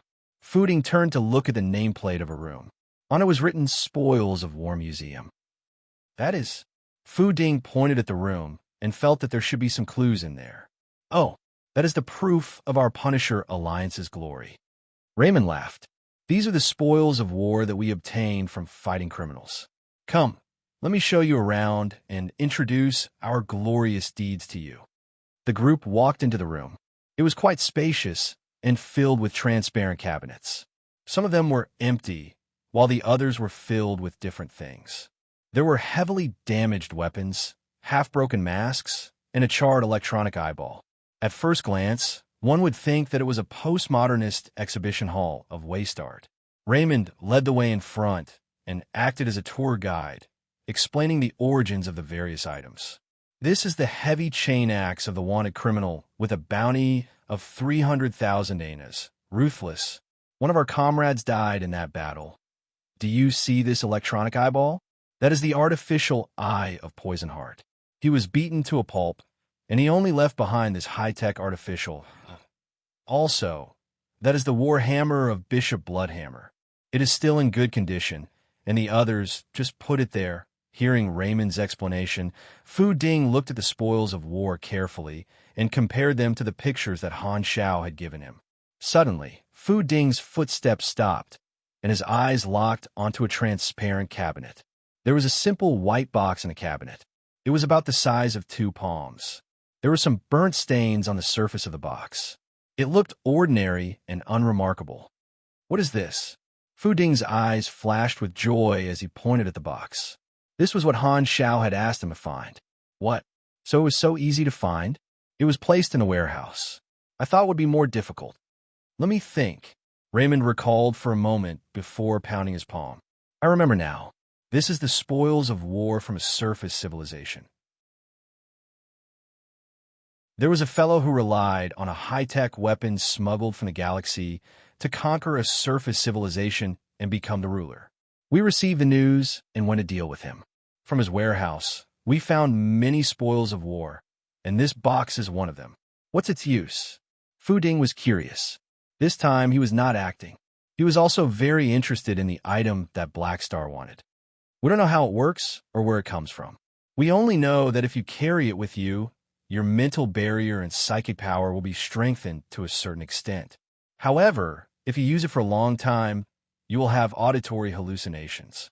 You will feel that someone is talking beside your ear, and your mind will gradually become distorted. Therefore, we call it Box of Bewitchment. As he spoke, Raymond's face suddenly turned suspicious. That's right. We sealed it up. Who placed this thing in here? Right at this moment, Fu Ding, who had been looking at the box, suddenly frowned. He could hear a soft whisper in his ears, as though a voice was tempting him to touch the box. He used his psychic energy to scan the box, and a layer of psychic energy enveloped it. It was like an invisible coating that had a certain degree of spiritual defense. Fu Ding wanted to see what was inside, and used his psychic energy to form a drill to break through the psychic energy field. However, the moment his psychic energy came into contact with the box, he felt a strong suction force. His expression changed, and he hurriedly cut off his psychic energy. The psychic energy that he cut off was instantly devoured by the box, and he could no longer sense it. Seeing this, Raymond waved his hand and helplessly said, "Don't try anymore. It's useless. Our psychic has already tested it, and psychic energy is unable to probe the box." Can the box be opened normally? Yes, but there is nothing inside. Raymond opened the cabinet and directly opened the box. It was empty. Right at this moment, Aurora poked Fu Ding's back and made a hand gesture. Fu Ding immediately understood that there was a life signal inside the box. Black Star would not speak without thinking. The thing that he wants is indeed strange. Fu Ding thought to himself. Raymond placed the box back in the cabinet and gestured for Fu Ding and Nora to continue looking around. The two of them did not have any objections. After looking around the base and getting to know a few new members of the Punisher Alliance, Fu Ding and Aurora bade farewell to Raymond and returned to their respective rooms to rest. After a few hours, the two of them walked out of their rooms and headed to the Spoils of War exhibition room. The spoils of war in the exhibition room were mostly commemorative items, and the security system was rather low level. Aurora took out a military-grade automated hacking device and was about to insert it into the door when she was stopped by Fu Ding. Are you going to walk in just like that? You will trigger the alarm. Aurora was doubtful. I know. Fu Ding slowly said. Black Star wants their things, and they are unable to retaliate. I don't like to bully the weak. Furthermore, they are not a bunch of evil people. Even if I want to take their things away, I will at least let them know the reason. I'm not willing to leave without saying goodbye. That's not good. What if Black Star has other intentions? Aurora hesitated. In truth, she also felt that it was a little shameful for the two of them to steal from such a small organization. He did not make any special requests, and even if he did, he will only blame me. Fu Ding chuckled and walked in openly, grabbing the box of bewitchment in his hand. Beep, beep, beep. He ignored the sudden, ear-piercing alarm and brought Aurora along as he swaggered towards the entrance of the spaceship base. They arrived at the entrance of the spaceship without any obstructions. Only then did they see Raymond, Slade, and a bunch of members of the Punisher Alliance guarding the entrance. They looked at the two of them with complicated expressions. Why did you want to steal the box of enticement? Raymond had a pained expression and was unwilling to believe the scene before him. Slade gritted his teeth and said coldly, I almost trusted you guys. You guys really have ulterior motives. Perhaps their minds were only twisted by the box of bewitchment. Raymond did not have any confidence and could only look at Phaidon with a complicated gaze. There was still a faint sense of anticipation in his eyes. Apologies. Phaidon shook his head and faced the angry gazes of the crowd. He calmly said, I'm here for this thing. Then, saving me was premeditated? Raymond could not help but ask, would you believe me if I said that it was luck? Phaidon said helplessly. At this moment, Slade stepped out from the crowd and pointed his weapon at the two of them. I have said that as long as I find out that you guys have ulterior motives, I will not be courteous to you. Since you have admitted it yourselves, you can either put down the box of enticement immediately and give up on resisting, or test the might of my weapon. Looking calmly at the excited crowd, Phaidon slowly said, That's right. During the battle in Inya Hub, Euler and I saved you guys more than once. Are you guys really going to make a move against us? Hearing that, everyone's anger instantly dissipated. That's right. If not for the healing ability, they would have suffered heavy losses in Inya Hub. It would not be an exaggeration to say that they had saved all of their lives. Although the two of them had ulterior motives, they were still indebted to them. Most of them looked troubled and lost their fighting spirit in an instant. It was hard for them to muster up any hostility. Slade was also the same. He immediately got rid of this mentality and hardened his heart. Clenching the weapon in his hand, he said in a deep voice, That's a different matter. If you steal the box of bewitchment now, you will become our enemy. We will not let you leave. Phaidon swept a glance at everyone and suddenly smiled. He rolled up his sleeves and sat down on the ground.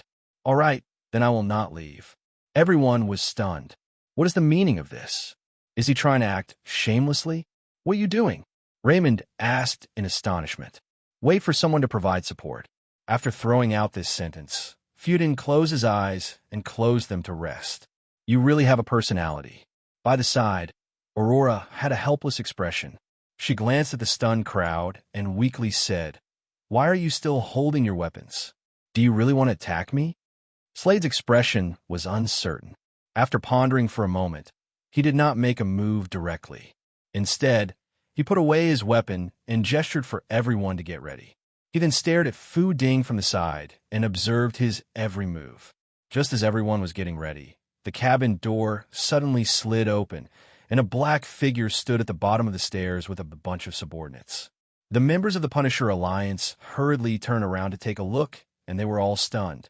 It was actually the Black Star Corps that they had met before, and the person leading them was actually Black Star himself. You. Raymond's eyes widened in shock. Han Shao glanced at him and led the Black Star Guards into the cabin, heading straight for Phaidon. The members of the Punisher Alliance hurriedly made a path for them, and their faces were filled with shock. Why is it Black Star? What is going on? Looking down at Phaidon, who was sitting on the ground, Han Shao felt a little helpless. Why do you have to trouble me personally for such a small matter? Stop playing around. Phaidon smiled, patted his butt, stood up, and whispered, You know my personality. That's right. I already knew when I was in Senil. Han Shao rubbed his brows helplessly and joked, If you continue to mess around like this, I won't dare to put you in an important position in the future. There are priorities, and I don't want to lower my bottom line for such a small matter. Furthermore, you shouldn't have asked me to steal. Phaidon blinked. You really make me worry. It's so hard to slack off. Han Shao facepalmed. A main character like him had his own principles, and he could not be ordered around without any restrictions. It was as though he would not be able to show how extraordinary he was if he did not cause any accidents. Hearing the conversation between the two of them, everyone's gazes shifted between Black Star and Phaidon, and their faces were filled with shock. Who are you? Slade panicked and could not help but ask. However, his tone was no longer as unyielding as before. Hardaway looked over and said, "He is Fu Ding, the vice captain of Black Star's Black Star Guards." Hearing that, Slade's body froze. He could not believe that the person he had been interacting with all this time was actually such a person. For such a big shot, killing him was as easy as crushing an ant. It was laughable that he had thought that Fu Ding was afraid of them outnumbering him. He did not expect that it was because he could not be bothered to deal with them. He probably looked at them like they were children. Slade's face turned green and white. Thinking about how unyielding he was toward Fu Ding, he was shocked and embarrassed. At this time, Han Xiao spoke. "All right, since you want them to know the reason," Han Xiao turned around and looked at everyone. He directly sucked the box of enchantment into his hand and crushed the hard box into pieces with his 5 fingers. Everyone present could sense that at the instant the box shattered, a surge of powerful spirit force undulations erupted forth. Most of the members of the Punisher Alliance paled and covered their different hearing organs. The ear-piercing screams in their minds caused them mental damage. This mental scream in their minds was filled with excitement, as though someone who had been imprisoned for many years had finally seen the light of day again.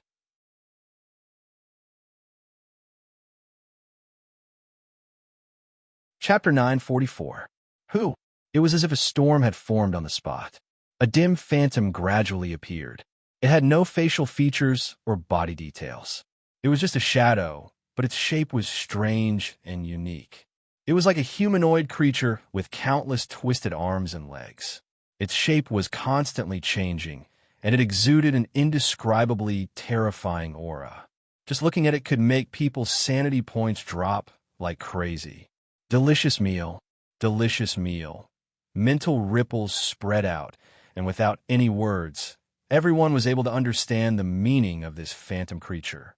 A strange sense of fear rose in everyone's hearts, and Han Xiao and the Black Star Guards were not immune to it. However, the degree of fear was very low. This was the aura of fear that this phantom creature had. What kind of monster is this? The expressions of Raymond, Slade, and the others changed drastically. None of them had expected that there would be such a monster hidden in the box of bewitchment. Just looking at this phantom creature caused their hearts to palpitate, and the unique ripples that it gave off made them feel dizzy. A special life form that came from the secondary dimension. They can be understood as parasites that were born along with souls. They feed on the thoughts of the universal consciousness and are one of the reasons for the psychic current in the universe, Han Xiao said calmly. This boss was a special life form from the secondary dimension called Heart-Sucking Demon. The thoughts of all the life forms in the universe formed the universal consciousness, and this life form would lie at the bottom of the universe, sucking on the traces of the universal consciousness. The thoughts of all life forms were like sweet lullabies to the heart-sucking demon. The secondary dimension that they were in was called the bottom of the universal consciousness, and it was the nest of the heart-sucking demons. The number of heart-sucking demons was almost endless, and this heart-sucking demon was a Lord-grade super. It had been captured by a powerful super adventuring in the secondary dimension and sealed there. Han Xiao knew that this heart-sucking demon boss's attacks were mainly focused on the mind. Because it had absorbed the thoughts of countless living beings, it could cause a long period of confusion to its enemies. It had powerful resistance and was almost immune to mind attacks. Most mind attacks were just food for it. Not only would it not deal any damage, but it would also heal itself. It was difficult to deal with. Because of this characteristic, the remains of the heart-sucking demon were a great tonic for the mind. However, the side effects were simply insane. Only psychics and some spirit mages could consume them without any side effects. They could increase the mind's attack and defense in all aspects, and they would also have a chance to cause the chaos status with every psychic attack. The more remains of the heart-sucking demon were consumed, the higher the chance of the effect being triggered. However, heart-sucking demons were difficult to capture. They only lived in the bottom layer of the subconscious and could not leave. They would sense all outsiders and even the three universal civilizations would find it difficult to establish long-term outposts in this secondary dimension. Therefore, heart-sucking demons rarely appeared in the universe and were extremely rare. The moment this thing broke free, a notification popped up on the interface, and the corresponding boss quest popped up. Crusade against the heart-sucking demon. Mission introduction. Heart-sucking demon is an extremely dangerous secondary dimension life form that feeds on the thoughts of living beings. Due to some reason, this heart-sucking demon was brought into the universe. If left alone, it will become a hidden danger and cause all kinds of mental disasters in the future. Mission requirements. Kill the heart-sucking demon reward. 10 million XP bonus reward for the highest DPS. Unique talent, mind defense. Talent, magic resistant body, mind defense. Plus 40% psychic resistance. You are immune to chaos and shock statuses. Players would form teams to fight bosses, and the one with the highest DPS would be considered as the kill. Even in the eyes of Han Technician, these two talents were not bad. To the players, they were even more powerful talents. Han Xiao had come here to obtain these two talents. The box itself was a sealed container, and the heart-sucking demon had been trapped inside for an unknown period of time, unable to come in contact with the outside world. Right now, it was extremely weak and was in an extremely hungry state.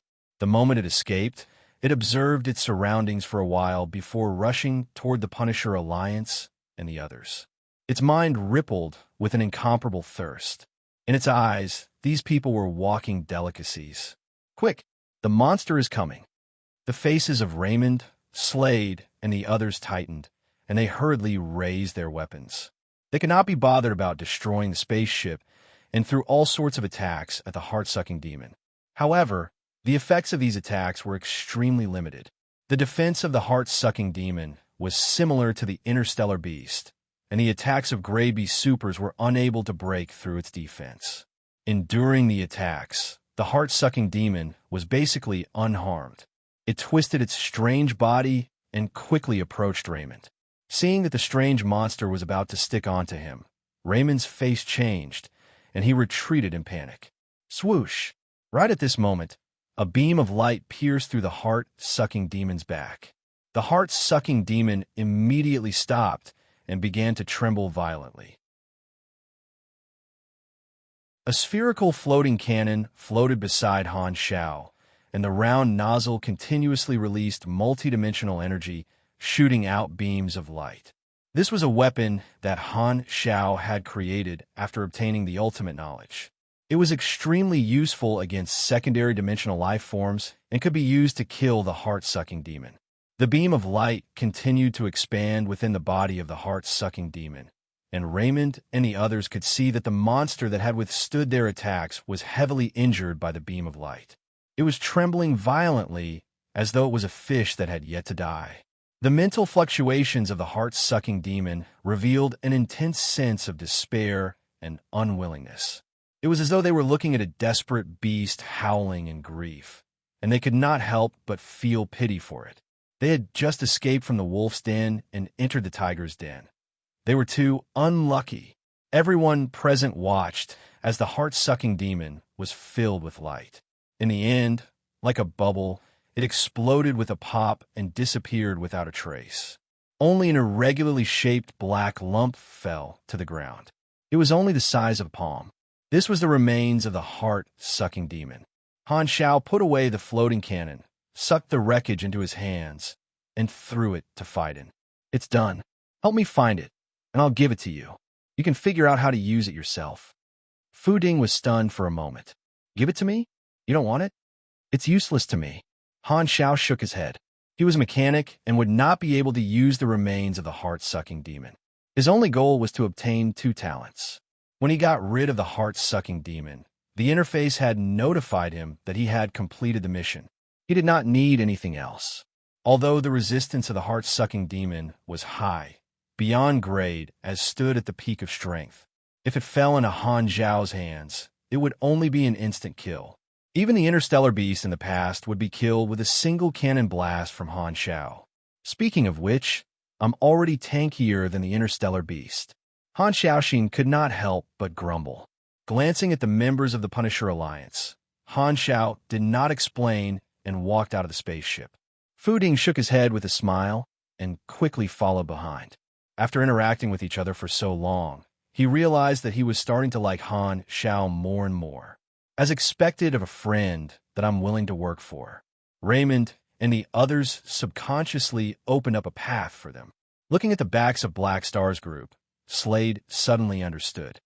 With such a terrifying monster sealed in the box of bewitchment, if it escapes in the future, we'll be in trouble. Hearing that, all the members of the Punisher Alliance felt as though they understood Black Star's intentions. Black Star knew about the existence of the heart-sucking demon, so he came to eliminate this monster that should not have appeared in the universe. Everyone had personally experienced the terror of the heart-sucking demon. If they were kept in the dark, when the heart-sucking demon escaped in the future, they would definitely suffer heavy casualties. In that case, did that mean that they were indirectly saved by Black Star? To think that they actually misunderstood such a big shot. Upon realizing this, Raymond and the others had complicated feelings. They felt both ashamed and grateful.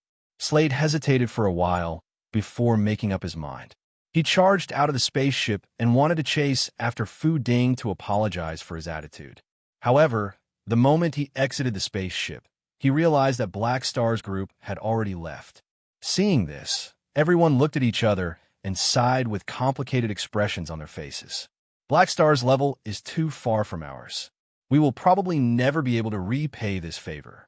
The incident caused by Fu Ding had come to an end, and Han Xiao had learned his lesson. He did not allow the fleet to stop at any planets, so that Fu Ding would not encounter any fortuitous encounters and disturb him from training his energy. Thankfully, Fu Ding had been researching the heart-sucking demon's remains in his room and did not have the time to run around picking up money. After absorbing the remains, Fu Ding's psychic energy had received an additional boost, and Han Xiao had a strange feeling about it. Suddenly obtaining a treasure felt like the treatment of a main character. Although I also obtained a talent, I feel that Fu Ding did not lose out. After traveling for a few days, Han Xiao was finally able to focus on training and replenish the last bit of his energy. He used money to increase his maximum energy to 120,000, reaching level 19. Level 300 promotion mission, Abundant Energy and Erudite, was finally completed.